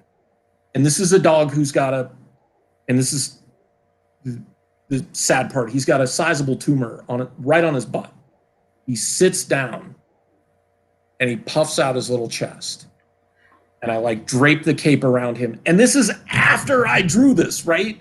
I drape it around him and I tie the knot. We didn't have the big safety pin yet. I tie the knot and I'm just looking at him, and he's got this look on his face like, yes. And there's I don't even know how many pictures I took of him, but we had a fan over in one area and he's sitting on his dog bed and the fan's like pivoting back and forth. And I take out my camera and I record literally 3 seconds of video, and the fan goes past and it blows his hair. So he looks like a hero. He's got his cape on and the hair is just blowing in the wind. And I almost lost it. It was life imitating art, imitating life. And those moments are what allowed me to get issue 3 finished and show him look, you're the hero. And it was another thing from issue 2 where Cypress and Agnew talk, and Cypress tells Agnew that he's strong enough, he can do all that stuff. And that's talking to me, but it's talking to the Agnew. Metaphorically, she's speaking to me. And I looked at it and I was just like, I know I can do this because she's telling me I'm strong enough. And this is my opportunity and my job. And so I moved forward and that hurdle, and I had a friend come forward and ask if he could help. And he's worked in the industry. So he inked about a quarter of the book. At another friend that I asked about doing a variant cover for, and she did it. She did an amazing job. And now the awesome thing is she's doing incentive covers, retailer incentive covers for IDW. So I can brag and be I had Vic Hollins working on my comic book doing a variant cover first. IDW's just jumping on the bandwagon now. And so that's also my one of my, I'm just we did it first, you know. And then issue 4, I talked to my friend Bill, who did some of the inks, and he was a professional colorist. He worked for Extreme, he worked for Top Cow, he worked for Marvel back in the heyday of comic books, the mid to late 90s. Yeah, and and I don't know if he'll mind me saying this. Like, he sent me a text message like last week, and he goes, I just want to thank you for letting me work on this project, because it really brought back my passion and my confidence for artwork. And I'm like, man, you know, I love having you work on this, because it helps give a little bit of credibility to the book to have a professional work on it, but also a friend. And I'm like, but that means so much to me to hear that Annie's helped you resonate that, because that's what I'm hoping the Bubba Patrol does for people. I'm hoping it makes them happy, and I'm hoping it smile and maybe inspires them to do something that they want to do. You know, it doesn't matter what it is. If they want to draw, if they want to write, if they want to, you know, become an astronaut, or, you know, a scientist or whatever, like, do what you love and do your best to be good at it. But the thing that the Bubba Patrol is going to deal with is like loss and failure, but picking yourself up from that. I think that's what differentiates it from being just a book to being an all ages book, because that's true at any stage of your life. Like, when you're learning to walk, what happens? Like, nobody gets up and just walks and never falls down. So it's a matter of like that's my journey in telling this story, those failures and those successes for myself. Just sending that issue 3 off to press was a success for me, regardless of if I ever sell out of the 700 copies that I have, is completely different. So I'm gonna make an observation, and I think you're gonna have to agree with me on this. There's another reason why the book is done as well as it has. And do you want? And it sounds like it's gonna sound really fucking simple. You love your dogs, and when you do this book, and when you do this book, like, just that story you just told, I want to read that issue now. Like, I really just want to read that issue. I may not come away with like a personal investment in the book, but I came out of this conversation with a bigger investment in you. Yeah. You're a sweet dude. Whether you realize it or not, you're an incredibly sweet guy. I mean, that is an amazing, genuinely touching story, dude. It really, really is. And yeah, again, it's something close to near and dear to you. And because it's so near and dear to you, it matters. And anyone that reads it will feel that. Right? And honestly, God, they will feel it, because they know. We all can feel. When we tell a story, the goal is to make people feel. That's what we're trying to do. It doesn't matter what the goal, like happy, sad, cry, whatever, right? But because for whatever strange reason, we can empathize with each other when we put words to a page, when we put colors to an image, or when we put lines down and we add shapes to it. For whatever reason, our intentions translate from there to what people can see and feel. Yeah.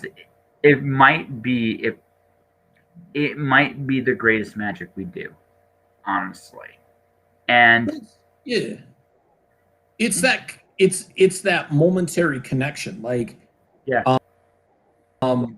and I'll use an example of a movie I didn't want to like, still really kind of don't like it. Avengers Endgame. Everybody I knew came out like, oh my God, I bawled like a baby. And I'm like, you cried during a superhero movie, knowing full well I've cried watching Into the Spider-Verse. And so, like, I went and watched it, and I prepared myself. Like, I'm like, this movie is 3 hours and 1 minute long or whatever. I'm like, you go to the bathroom right when you get there. You go to the bathroom right before the movie starts so you can sit through the whole thing. And I'm sitting there and I'm like, it's full of every cliche you can possibly think of.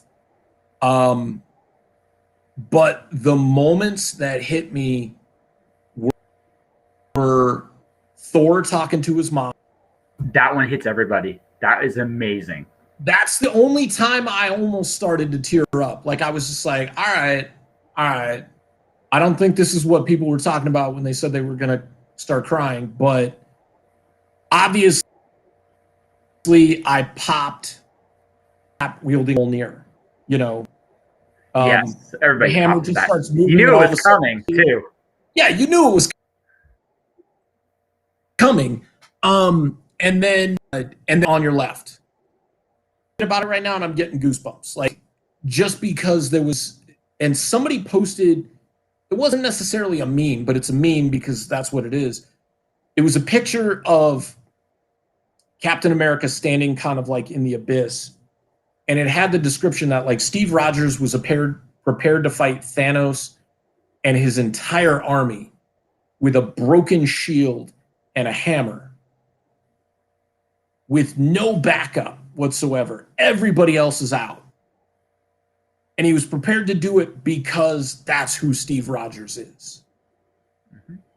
And I gotta be honest, before these movies, I didn't care about Captain America. Like, I'm like, he's a boring character. He's very white bread. He's a guy wearing a flag. Like, I'm sorry, I'm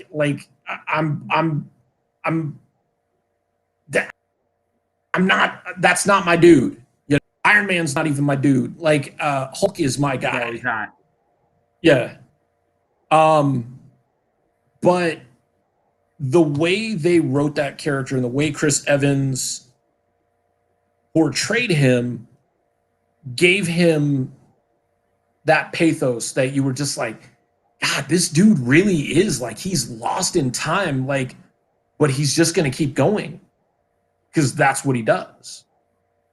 Like, that's always been what he does. That was what he did when he was 98 pounds and 5'2" or 5'4" or whatever he was before the super soldier serum. Like, that was inside of him the entire time. And basically the super soldier serum, and the doctor explained it like, it made you into who you saw yourself as, or who you really were.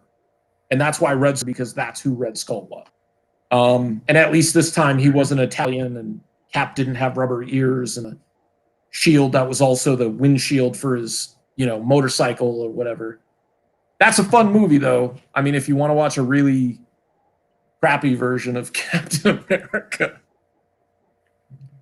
those old 70s Reb Brown and J.D. Salinger movies. God, yeah, those things are terrible. But no, like, going back, like, Thor's mom made me cry. That before Stop, it was the best use of Rene Russo in the entire, like, that scene was so incredible the whole way through it. And it made Thor so human. That was the thing about that too. It made him so human. He failed. I think he had this opportunity. He had this opportunity to stop all this from happening. Because he didn't go for the head. And this is in his head, right? He was too late. When he finally did kill him, it was too late. And because of him, all his friends, all these people were gone. He failed. And there he is, going to the one person who pointed out to him, it's like, they gave him permission to go, you're still worthy. You did all you could. And we all fail. It's okay. You're still here. And he gets the hammer. I'm worthy. And he needed that so bad. So bad. See, I'm tearing up a little bit. Like, that part was that's my favorite one. The other one that actually got me was when Iron Man met his father. That was just such an interesting gift. Because the other, like Endgame is a giant thank you to Chris Evans and Robert Downey Jr. That is what Endgame, if you really want to break it all down, it's a giant thank you to these two characters for carrying Marvel movies, especially Iron Man, Robert Downey Jr., especially him. Thank you for all you did. Right? This is the end of your story. That's the best ending to a Captain America. I love that you finally got to have that dance. That was like, okay, that was good. That was perfect. There was but there was also the talk of the people who kind of poo-pooed that, who were like, that's not Steve Rogers. He would never do that. He didn't sacrifice everybody else for that. And I'm like, there comes a time where like it has to be up to them. It's not always up to you. Like you can't be the one who holds everything together forever. And like, yeah. So like, did he not, like, not even just because of everything he did as a person, did he not deserve that happiness? Did Peggy Carter not deserve that happiness? Because unless like they, you know, read it the other way, like, was that not her love as well? Like she felt it when he died. So the idea that somebody doesn't deserve that end because this is the way you've perceived them the entire time, because they'll just keep going no matter what their loss is. Like he lost Bucky in the first movie, and he's sitting there in that burnout cafe, like just drinking shots, and he's perfectly fine. And his biggest regret in that moment is that the super soldier serum will not allow him to get drunk, because he's just like, I want to feel pain on a different level than feeling this loss right now. But the serum metabolizes the alcohol so fast that I can't get there. So all I'm feeling is this raw, visceral emotion that like my best friend is gone. Well, Captain Iron Man switched places. Iron Man had the great life, and he ended up sacrificing himself to save everybody. Captain America served everybody and finally had a chance to get his own life. They actually switched places. It was brilliantly done. Right? I don't agree with that completely, but yeah, okay. No, that's fine. I mean, go ahead. I like, we can disagree. I might as well learn something. What do you think? Well, to me, it was Iron Man taking that last minute. Mm-hmm. You know, it was Iron Man being able to take the credit for it. When to me, that scene, like that whole fight, that final fight scene, there was a lot of contrivances for me. Sure. Absolutely. And one of them was Iron Man being able to be the one who gets one over on Thanos, and he gets to be the one with the last word. Of course he's going to be the one with the last word. It wouldn't be an MCU movie if Iron Man didn't get to be the guy. But it displaces like so many other options. It displaces so many other characters. And granted, you have to get Tony Stark out of there. You know, like you have to get Cap out of there. Like they can't be the same characters. Like you have to bring in like the new blood and everything. But you could also have done it where, I mean, Captain Marvel is the most powerful character in the universe, and she was kind of going toe-to-toe with Thanos until he took the gem out and punched her in the face. You had these options to have somebody else have that moment, but they had to, like, I understand why they had to do it. I'm just not a. Okay, so I'm only going to mention one thing about this, and only one. I get it wouldn't have been my choice either. But they did set it up in Infinity War. When Doctor Strange made the deal to spare Iron Man's life, right? And when you go, all these possibilities, do you see any way for us to win? One. And he did the one thing he could to ensure victory, and that was keep Tony Stark alive. Right? It's Tony Stark. Yeah. They did set it up. I will say that they did actually set that up. It wasn't like it was this like it just happened to be Iron Man. No. They did set that up. Right. But I mean, you could set that up in the beginning because this is what you have to do. But you also, like I said, you have to get those characters out of there because you have to make these other characters have front and center.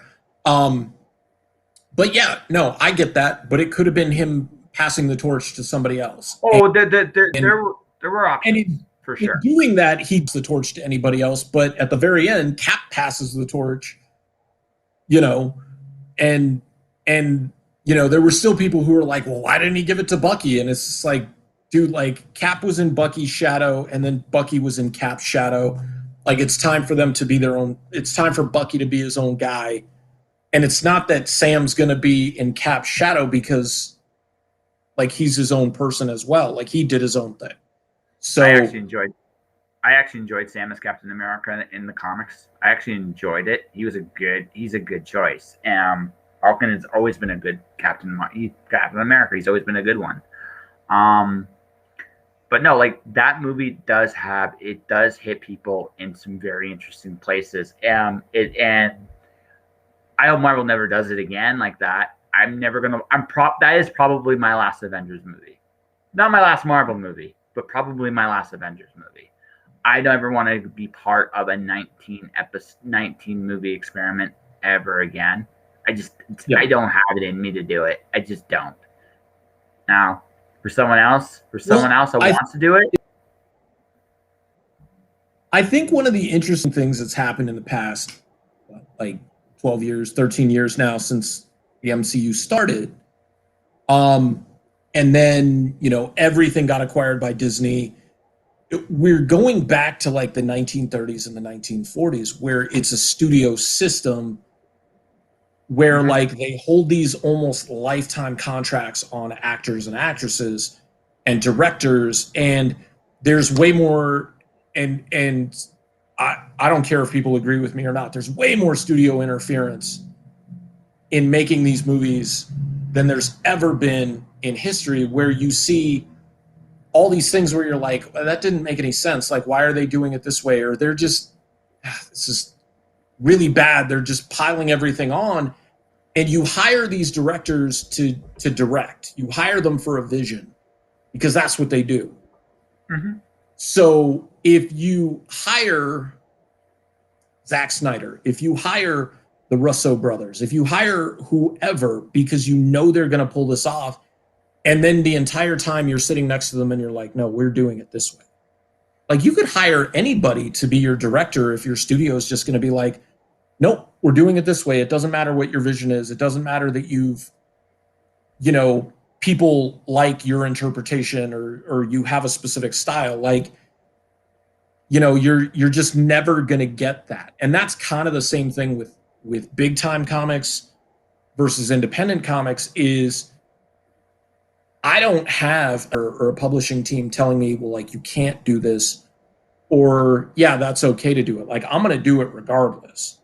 Whereas somebody, and I've read articles on this where like, and classic story is Watchmen. Alan Moore, like, all the characters in Watchmen are stand-ins for other characters that he wanted to use. And DC said, nope, we got plans for him. Nope, we got plans for her. Nope, we got plans for him. You can't use them. So he all these other characters that were analogs and still told the same story. And you get writers now who are doing amazing storyline, crushing it.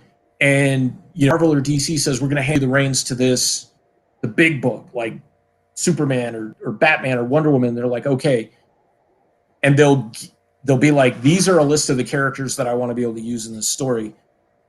And that publisher will be like, no, you can't have 82% of these characters. Like, you can have these three, but we have plans for the rest of these characters. And what does that mean? That like they don't really have plans for those characters. They just don't want this. They don't want any one person deciding the fate of these characters and like what happens to them, so that it potentially 5 years down the line affects like, did that character die 5 years ago?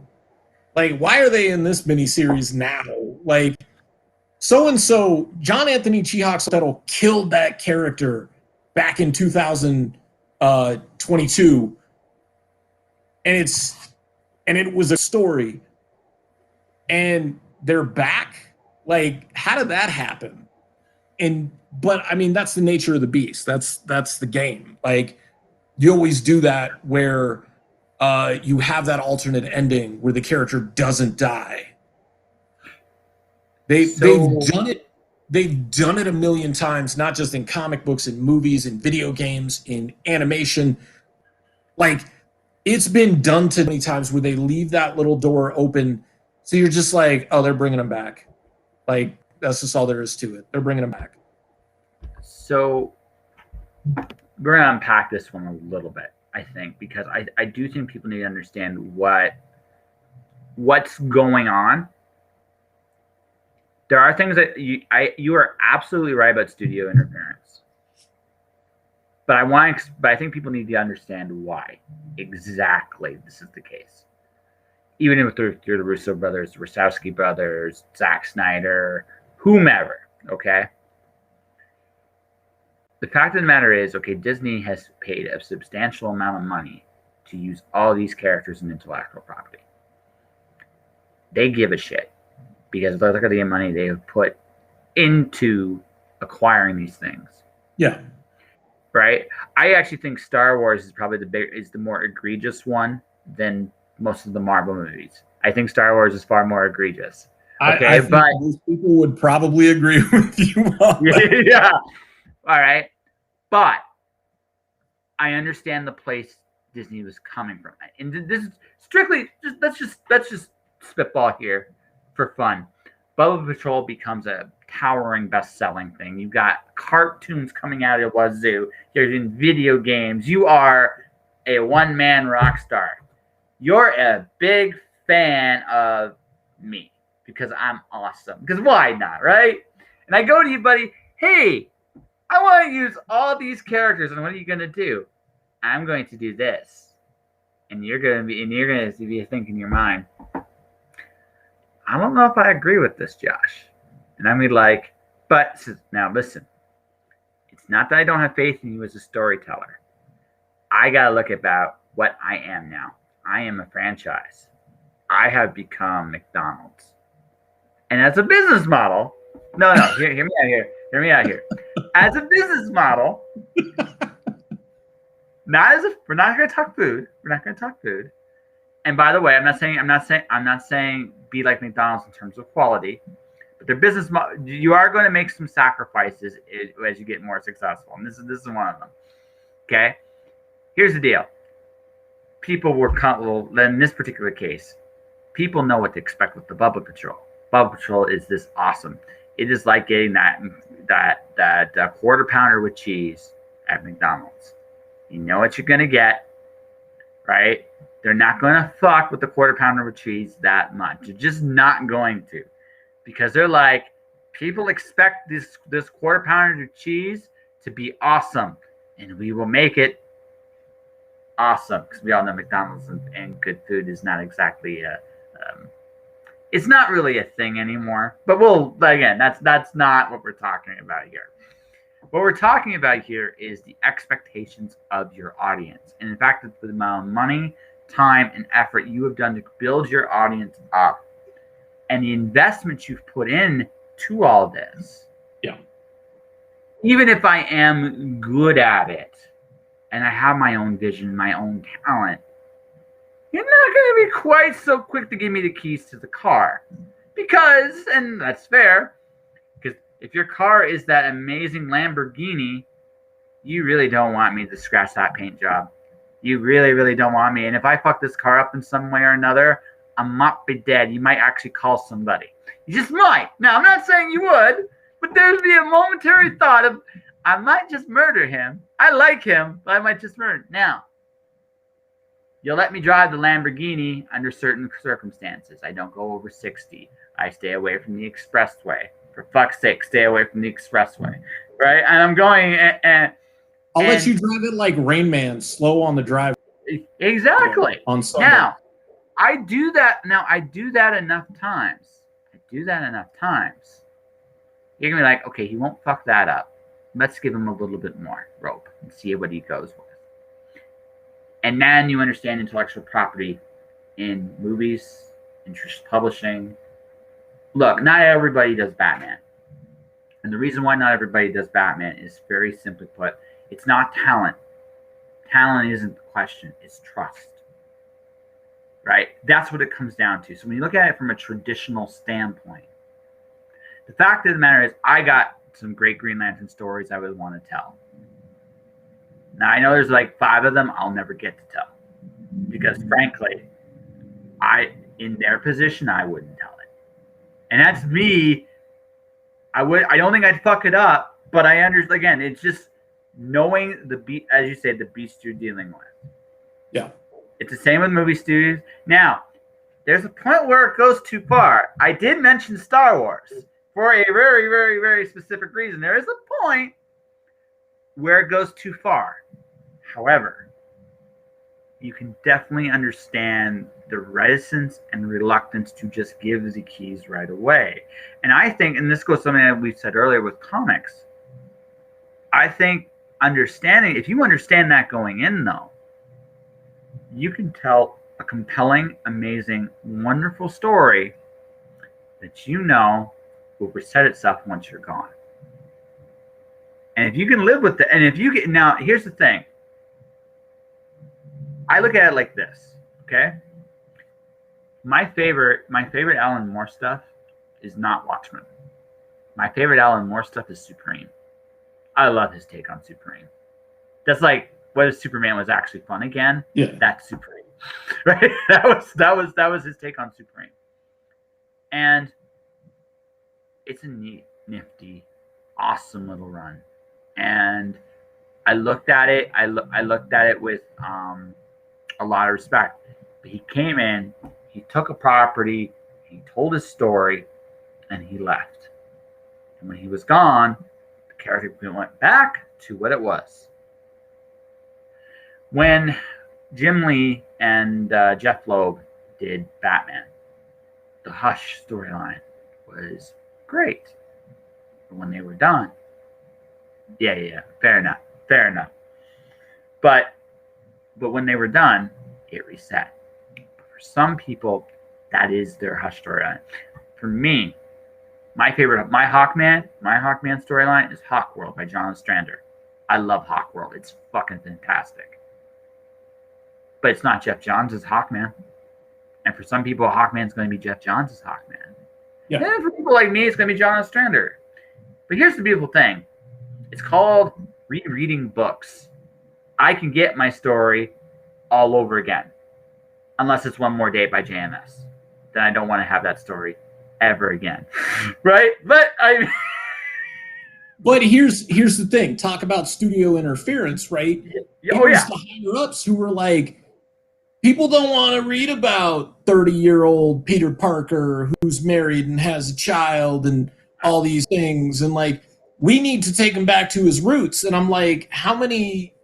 They do that with every movie series where he's a kid again. And you're like, I know that story. Granted, they're doing it 10 years apart. And so, like, a new crop of viewers are coming in. You can rehash that in 5 minutes of an intro. You can rehash that in the pre-credits scene. You don't need to tell that story again and again and again because Spider-Man came out in 1962. So next year, Spider-Man is 60 years old. Spider-Man's getting ready in a couple of years for Medicare and retirement and Social Security. Like, you can tell some other stories. You don't need to make Spider-Man a grade schooler again. Like, I want old man.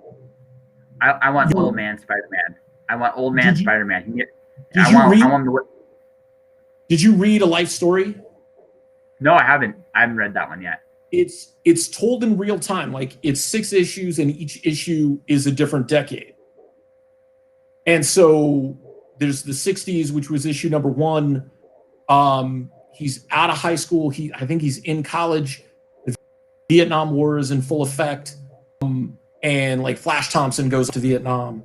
And then, 70s, 80s, and through the whole time where like Aunt May ages and Aunt May dies. And during the Clone Saga 90s, he's he's gotta deal with, like, he gives everything up to Ben Reilly, and Ben Reilly becomes Spider-Man, and he goes off to live with his wife, Mary Jane Watson, and his kids, and Ben Reilly dies, and he has to go back because that's who Spider-Man is.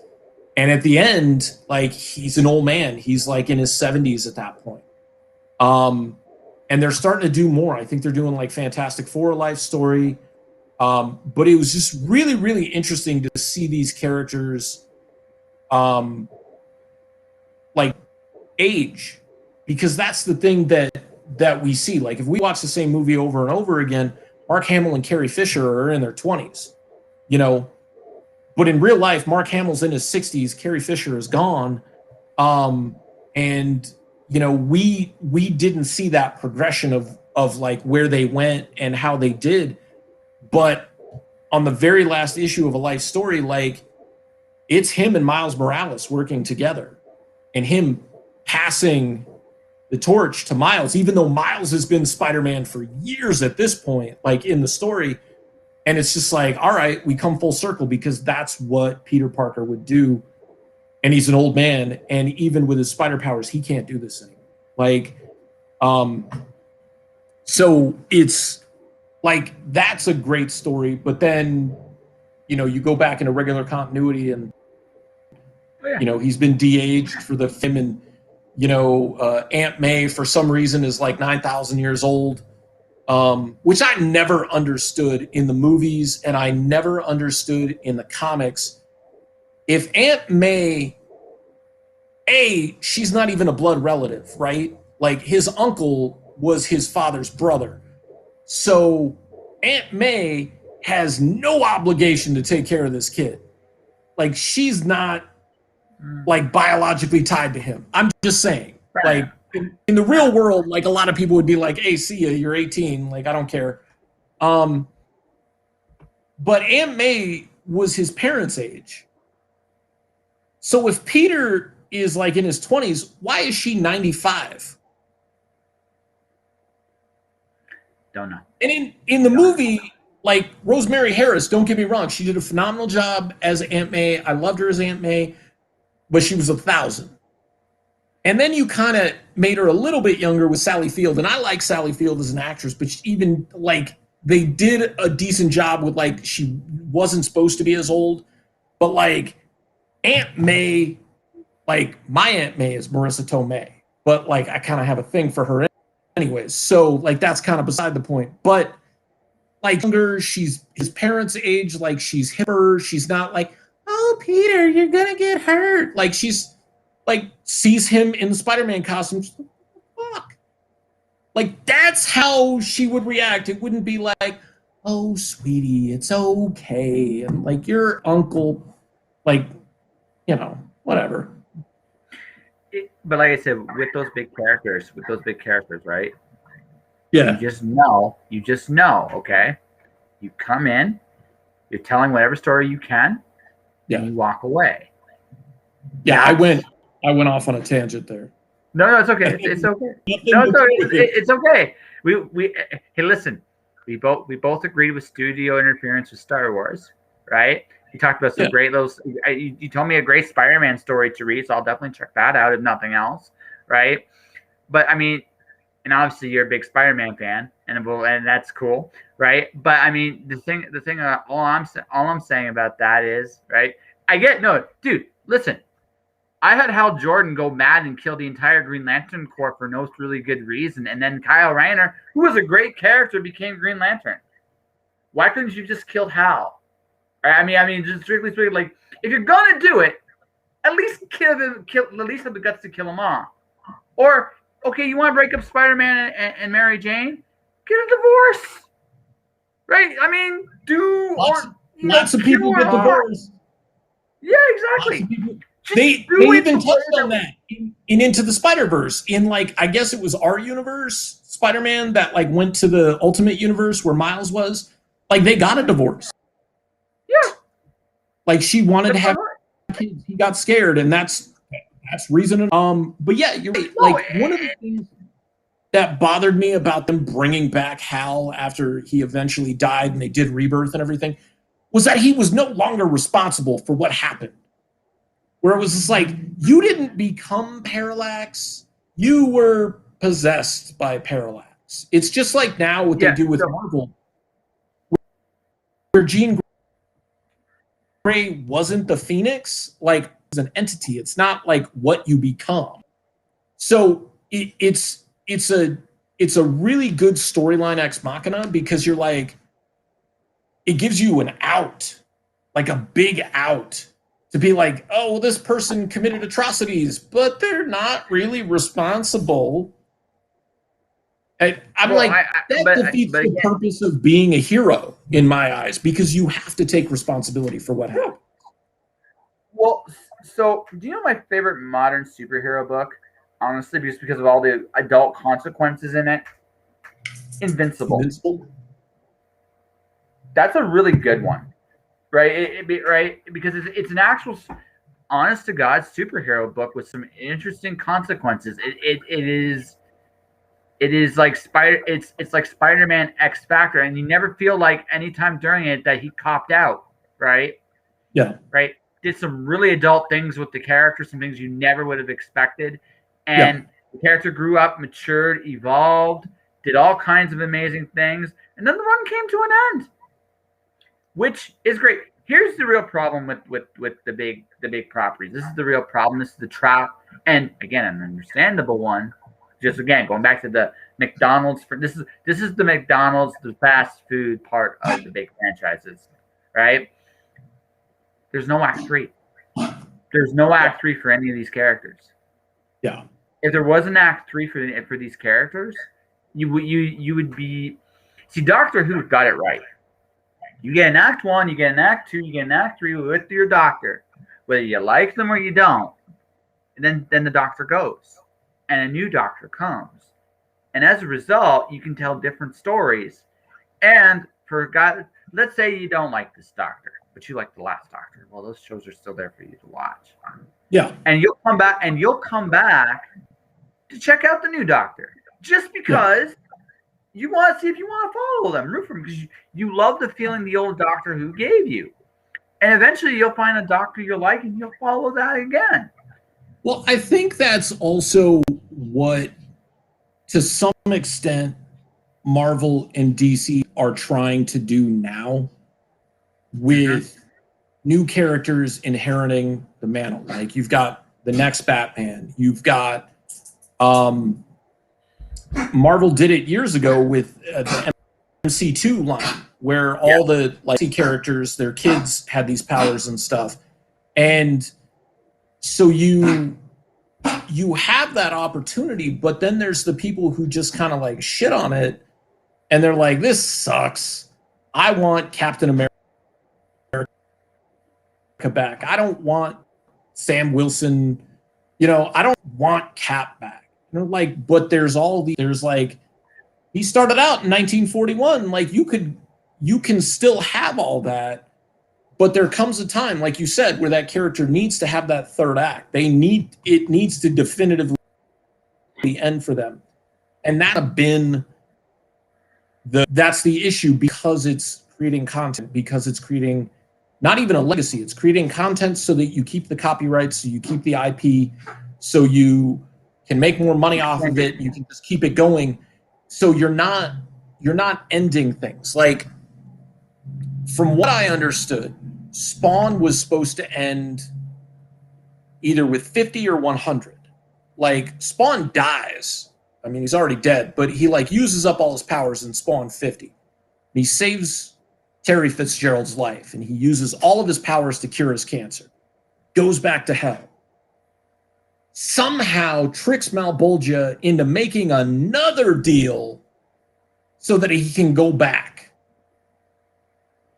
Now, this is supposed to be like the king, demon, Satan, whatever. How is he gonna be like, yeah, I'll let you get, like, no, that sounds like an amazing idea. Like, here, let me load you back up. You go ahead. I'll see you in a little bit. And then he leaves and he's like, what did I just do? Like, that would have been a great end to a character who was a very selfish character. Let's be honest, was a murderer. I mean, whether he did it for God or country or whatever, and then made a deal and wouldn't accept the fact that he had died and his wife had moved on. It's messed up that she moved on with his best friend, but you know what? Sometimes that happens. And he didn't let that go.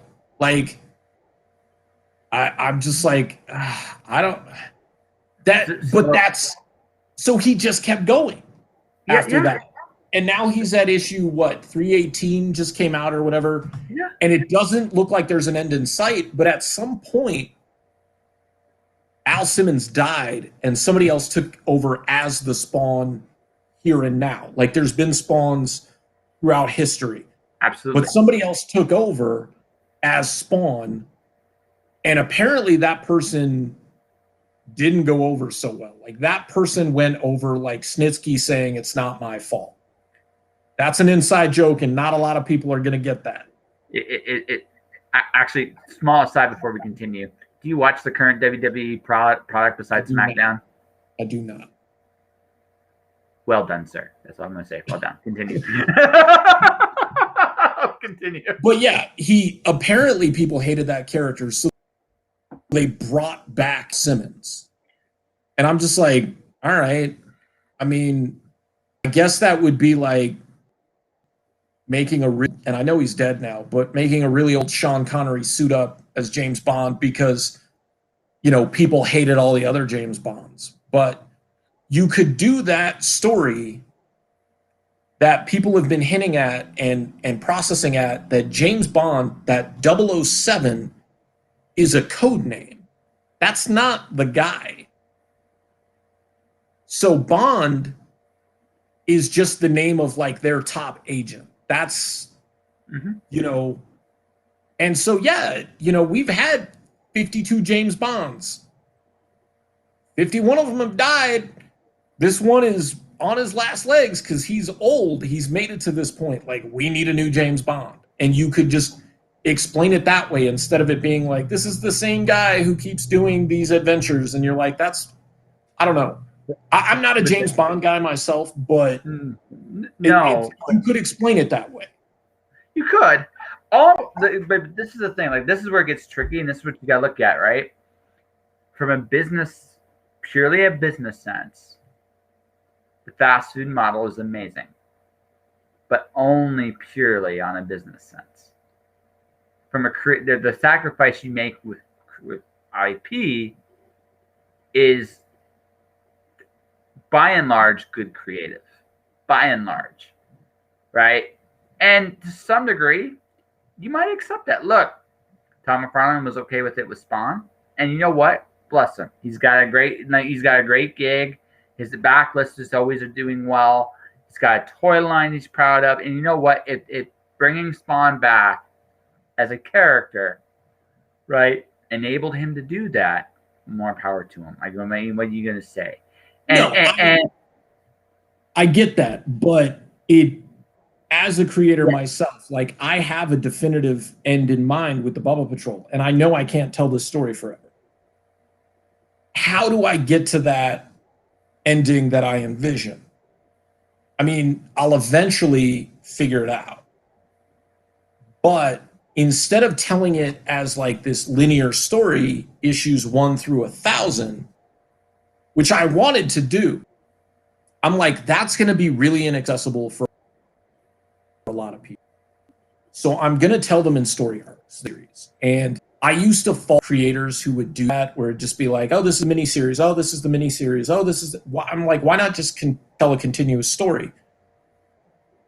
But I also see the advantage to that, because you can tell a continuous story. But if you miss a part of your story, like there's something between here and here that you want to tell, you just do another story and you can tell it right there. And it'll still fit. Mignola with Hellboy is a perfect example, because on the 25th anniversary, I think it was 25th, there was a map that they made. It was a poster, and on the back of it, it was a timeline map that actually told you which story arcs to read so that you read it in a linear fashion.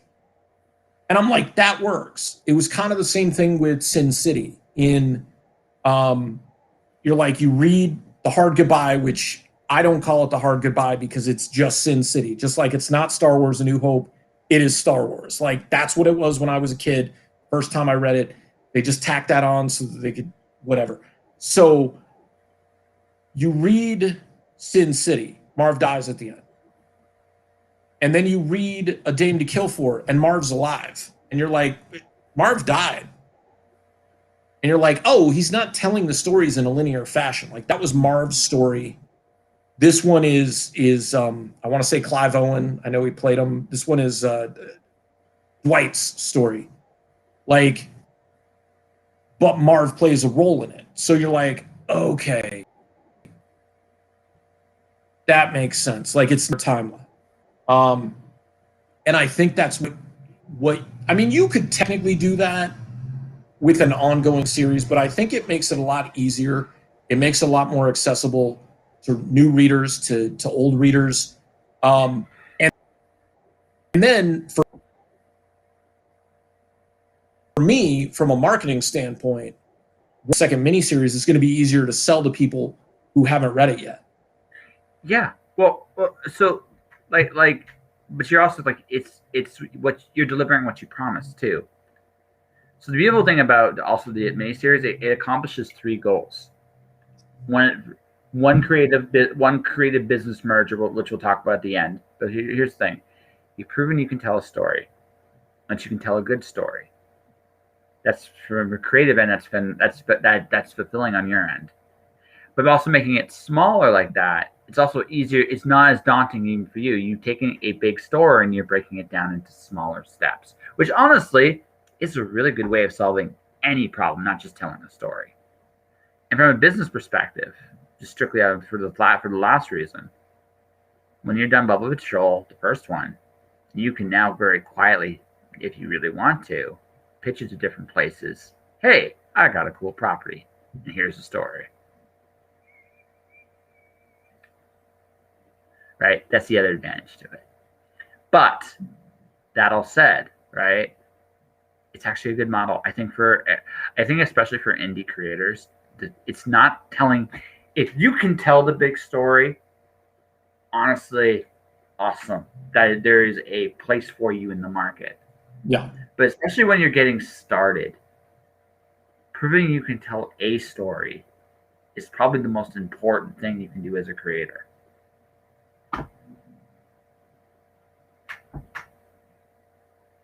Yeah, because if you're gonna ever get in anywhere, you have to prove that. Somebody can be an amazing visual artist, but if they can't tell a sequential story, like, that doesn't matter. Like, your amazing visuals, maybe you'll be the cover artist, because there's not really pinups in books anymore. But like, for all I know, Art Germ or Derek Chu could be a great storyteller. We don't see them telling stories. We see them doing covers. Mm-hmm. Same thing with Peach Momoko.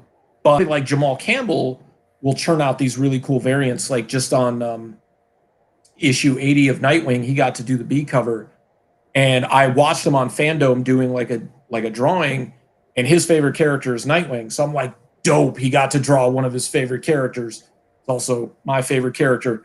And I love Jamal Campbell's artwork. Like, I loved his work on Naomi. I love his work currently on Far Sector. Far Sector is fantastic. I love that. Far Sector is amazing. It's Green Lantern. I read the first issue, and I was just like, that was the thing. Like, I had the first issue, and it was good. The thing that really hurt my brain was the names. The names that she gave all the characters, I'm like, this is not going to age well because of the names. But I was just like, I'm going to read the next issue and see how I feel about it. And it just kept going. And now I'm like bummed that it doesn't come out every month, that they're kind of dragging it out a little bit more. Do you know what the really scary thing? Like seriously, from like just this is how spoiled I was last year. Okay, I had Grant Morrison and Liam Sharp on the Green Lantern, and I had N.K. Jemisin and Jamal Campbell on Far Sector, and both books were freaking amazing. But it's actually possible that the Grant Morrison Liam Sharp one was the lesser of the two books. Do you know how freaking good Far Sector has to be to make me even think that? Well, here's the thing. Like, typically speaking, especially with established properties, and not that Jo Moyine is an established property. She's been around for, what, about 2 years now? But like, she's existing in a completely different world. But in DC, like, all these different cities and places, they're already created. So when you're talking like one of the big publishers, there's not a lot of world building left to do, but they got to do all this world building, like all these new characters and this like weird way of life, and like the drug that helps like take away the suppression of the emotions, and like the fact that there's a world within the world. And it's just like, I haven't seen anything like this since, I mean, just the emotion spectrum thing was Equilibrium, like where they had to take the Libria to keep themselves from feeling anything. So they were just kind of like, all right, art is bad, feelings and emotions are bad, you know, like that kind of thing. But the character building, the character designs, the world building, the production design that went into this is great. It's one of the things I like a lot, or I love about that book. It's the same thing that I love about, I don't know if you've read it, Bitter Root. I have not. I didn't read all of it. I did read a little bit of it. No, it's the same thing. Really, really smart book. I had to pick and choose. We did go through an apocalypse. It was like, I gotta do Far Sector, and it was just such a good book, and it reminded me of Green Lantern Mosaic a little bit, because they almost had that same like multi-world concept that Mosaic had. Yeah, but this was better. Like this was significantly better, because as much as I do think there's a lot of money in John, a brand new character going into a completely new world with a concept of Green Lantern that's never really been thought out or done before. That was the other thing that makes Far Sector so cool. That's a different Green Lantern than any of the other Green Lanterns currently out there, right? Totally. You can't. I mean, Jessica Cruz is interesting. I think she's a great character with a lot of potential. Kyle, Hal, Guy, although I like them all, let's be fair, they do almost the same thing. They do it differently. The Green Lantern Wing is cool that way, that they do it differently. But it's the same thing. John's interesting, right? Then you go, and Simon Baz is an attempt to be what Guy originally was, and it was like, okay, but Joe is actually unique. Joe is actually a very different character all the way through, and because she is such a different character, and also N.K. Jemisin's great. Like, holy shit, that's her first comic.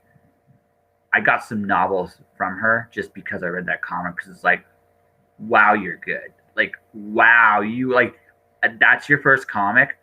My God. Yeah. Yeah. I've read some people's first comic, and I mean, nowhere near that. I mean, Yeah. this, because she knows how to tell a compelling story and she knows how to tell it concisely. She's written, I don't even know how many books she's written. Like, I haven't read, this is my first thing that I've ever read of hers. But the LCA, It was my first two, but I have checked out some of her other stuff since. Like, but apparently she has not, like, she hasn't been like published, I guess, for that long. Like, she's just like cranked out a ton of stuff, and she's cranked it out really fast. And I think she was the youngest author to win like the sci-fi award, like for best sci-fi novels and stuff. She's got the Hugo. She's won every major award you can possibly win in the field of science fiction and fantasy. And she did it within 4 books. which is just that like she's good. Like she's really good. And combined with Jamal Campbell's artwork. Yeah, I mean that's the other thing too. As good of a storyteller she is, I cannot overstate how good Jamal is on that book. Right? Jamal, like, you know this, as a story, like as a writer of a comic, you're only as your artist carries so much of what you're telling on the page. And Yeah. even and they have to be. Jamal was perfect for her. Like I don't know if, and this is not a knock to her. You just know that there are just some people who, from a chemistry standpoint, you just tell better stories with. I don't know if she's going to get that lucky twice, right? Yeah, I mean, some of my favorite creative teams are teams that have worked together so many times on things. Morrison and Quietly, everything they do is great. Colin and Gerber working on stuff like Colin and Gerber can tell a great story. Colin and Plug told great stories with Swamp Thing or Man Thing. That was like my favorite Man Thing run. Palmiotti and Connor. I mean, obviously, but I mean, there's obvious chemistry there because they're husband and wife, but that doesn't necessarily translate to, you know, a finished product. But they worked together back in Event Comics on 22 Brides, I believe it was. And that's when they first met, and that's when they were first working together. And like their work has really gotten even better, especially since Jimmy stopped doing art and started writing.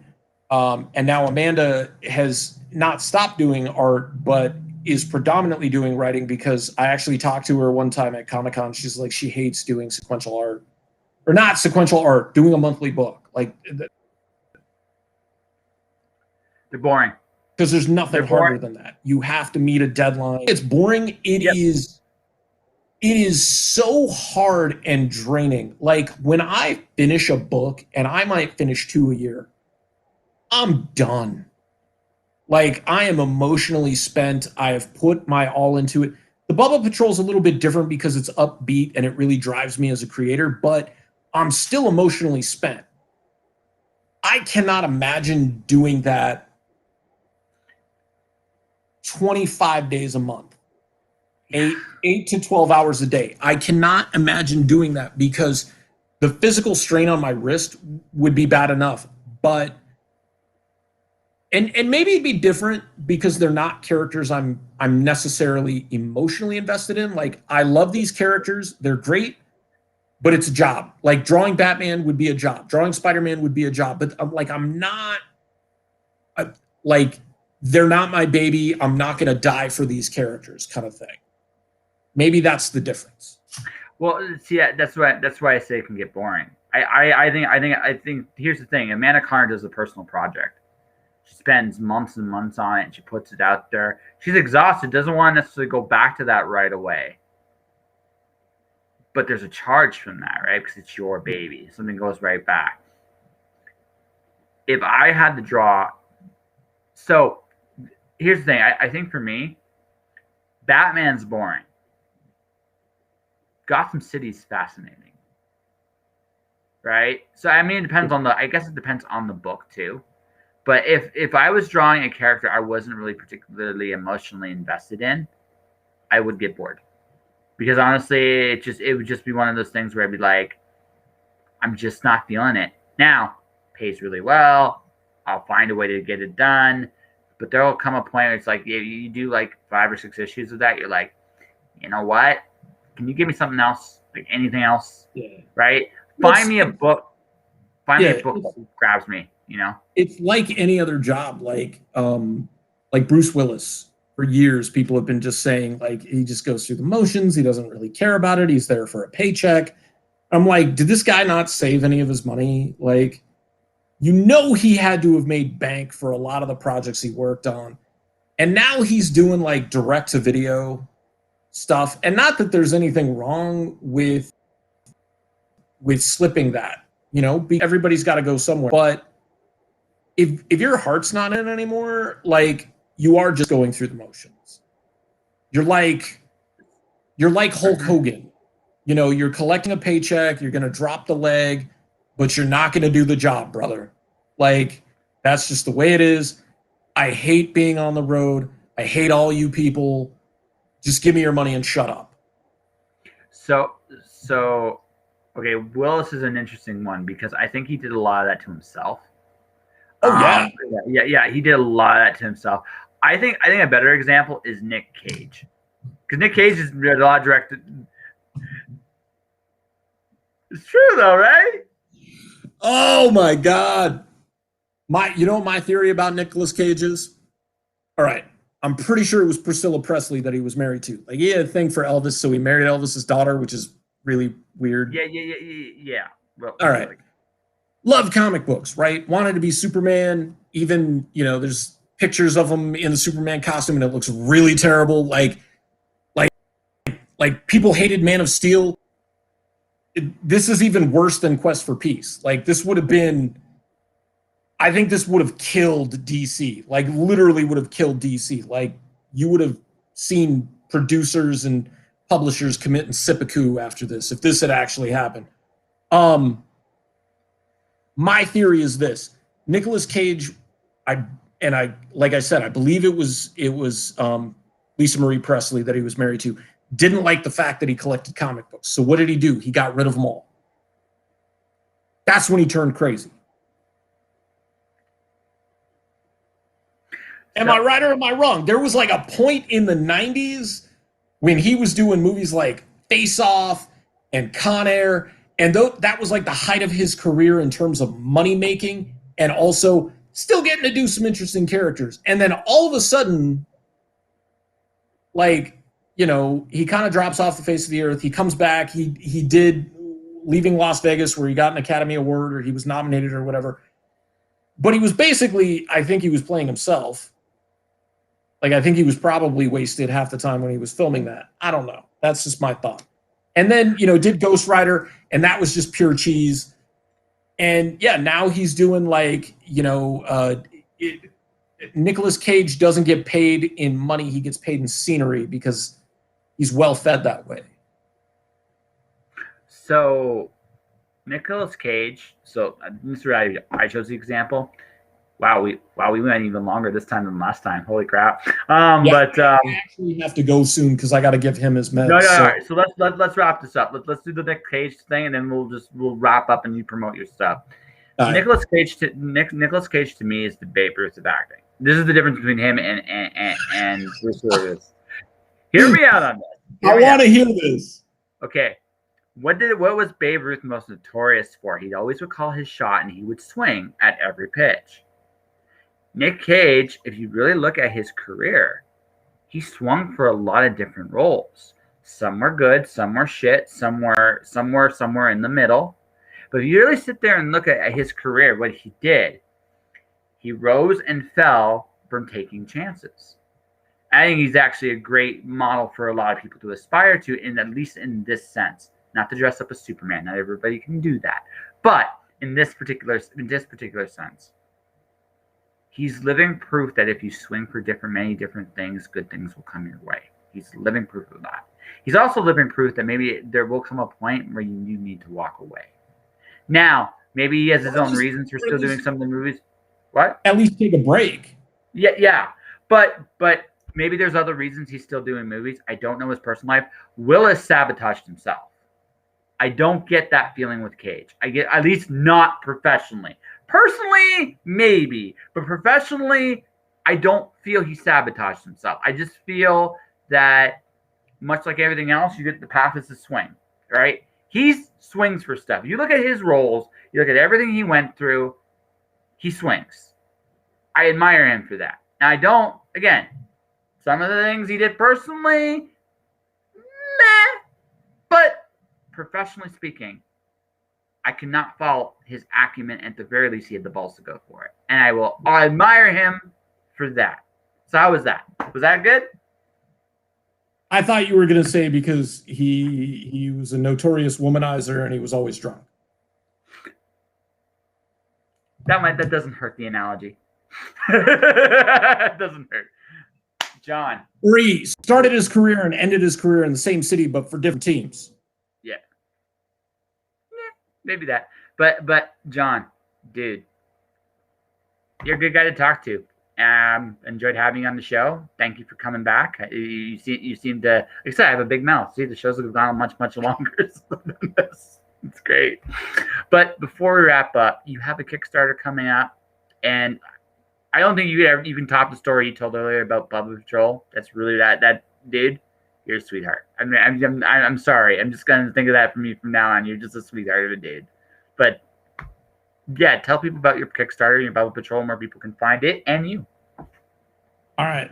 So I'm not doing a traditional Kickstarter. I may do it in a little bit. I got to decide.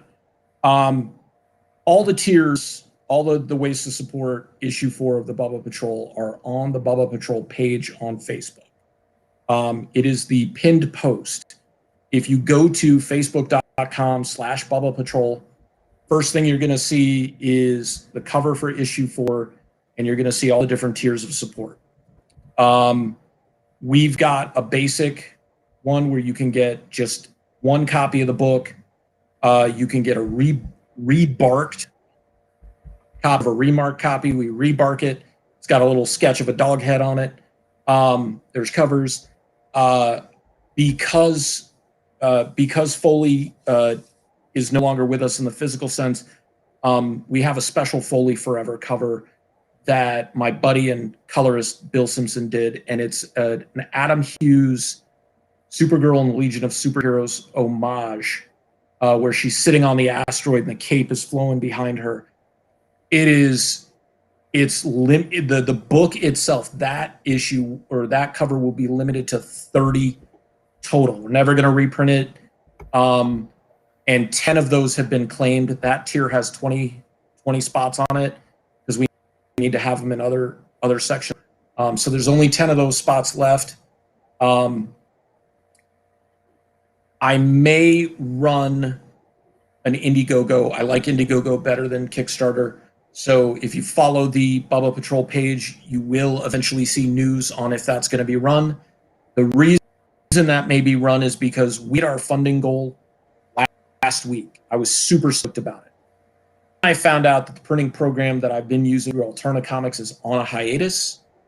They do not know how long it's going to be on a hiatus for. They've had bad scheduling issues, the printer. So I had to seek out alternative options for printing this book. This book needs to be printed on newsprint. That's the way I envision it. Variant covers will get printed differently. But this is old school, Silver Age, thin cover, newsprint. It feels good in your hands. It looks awesome. It smells nostalgic. So the new printer is quite a bit more expensive than going through this other program. So even though we made 100% of our goal, it's now 50% of our goal because I need to raise more capital to make sure that this book gets printed and all those cool extra comics, variants and stuff like that. I'm not opposed to throwing my own money at this project because I believe in it and I love it, but I know people are going to be jazzed by this. The cover for issue 4, I can totally spoil it because it's already been revealed. I told you before I ripped off Jack Kirby. This is Avengers 4 cover homage, with the characters like flying at you. Agnew is Captain America. You've got them all like put together. You've got the little corner box in the corner with all the characters in it, and even the font, the title font. I did it in the Avengers font style. So you are getting the absolute best out of me with this story. And the cool thing is it's carrying over to issue 5, and then the first arc ends.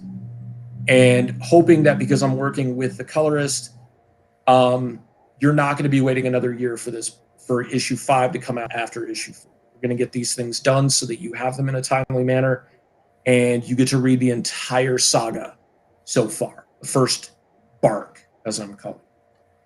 So if you feel so inclined to believe in a dream that I believe in and support an indie creator, and also just read an incredibly fun book that's pure and fuller, check out facebook.com/Bubba Patrol or facebook.com/Bubba Patrol. No the. And you'll see everything that we've got, including some of the interior pages with some of the dialogue. And it's super hilarious as well. Awesome. Well, folks, this is John. He's great. He's a sweetheart. We talked comics. I'm sorry, dude. I'm sorry. You that's how I'm going to see you. I apologize if that's not your self-image, but I should flip over the desk right now and be like, "Never talking to you again." Never talking again. It didn't start crazy, but then drive. That's it. But yeah, check out Bubba Patrol. Check out his book. Check out John's stuff. As for me, tomorrow I get to do a very special thing. Chuck Pinot, author, joins the podcast tomorrow, which is going to be very, very fun because it's going to be Chuck in a very different light. So I can't wait for that. And for everybody watching, thank you for watching. Support my channel, twitch.tv/justjoshinpodcast. I'm out there. Stay inspired, everybody. Keep shining in the dark. I'll see you guys tomorrow. And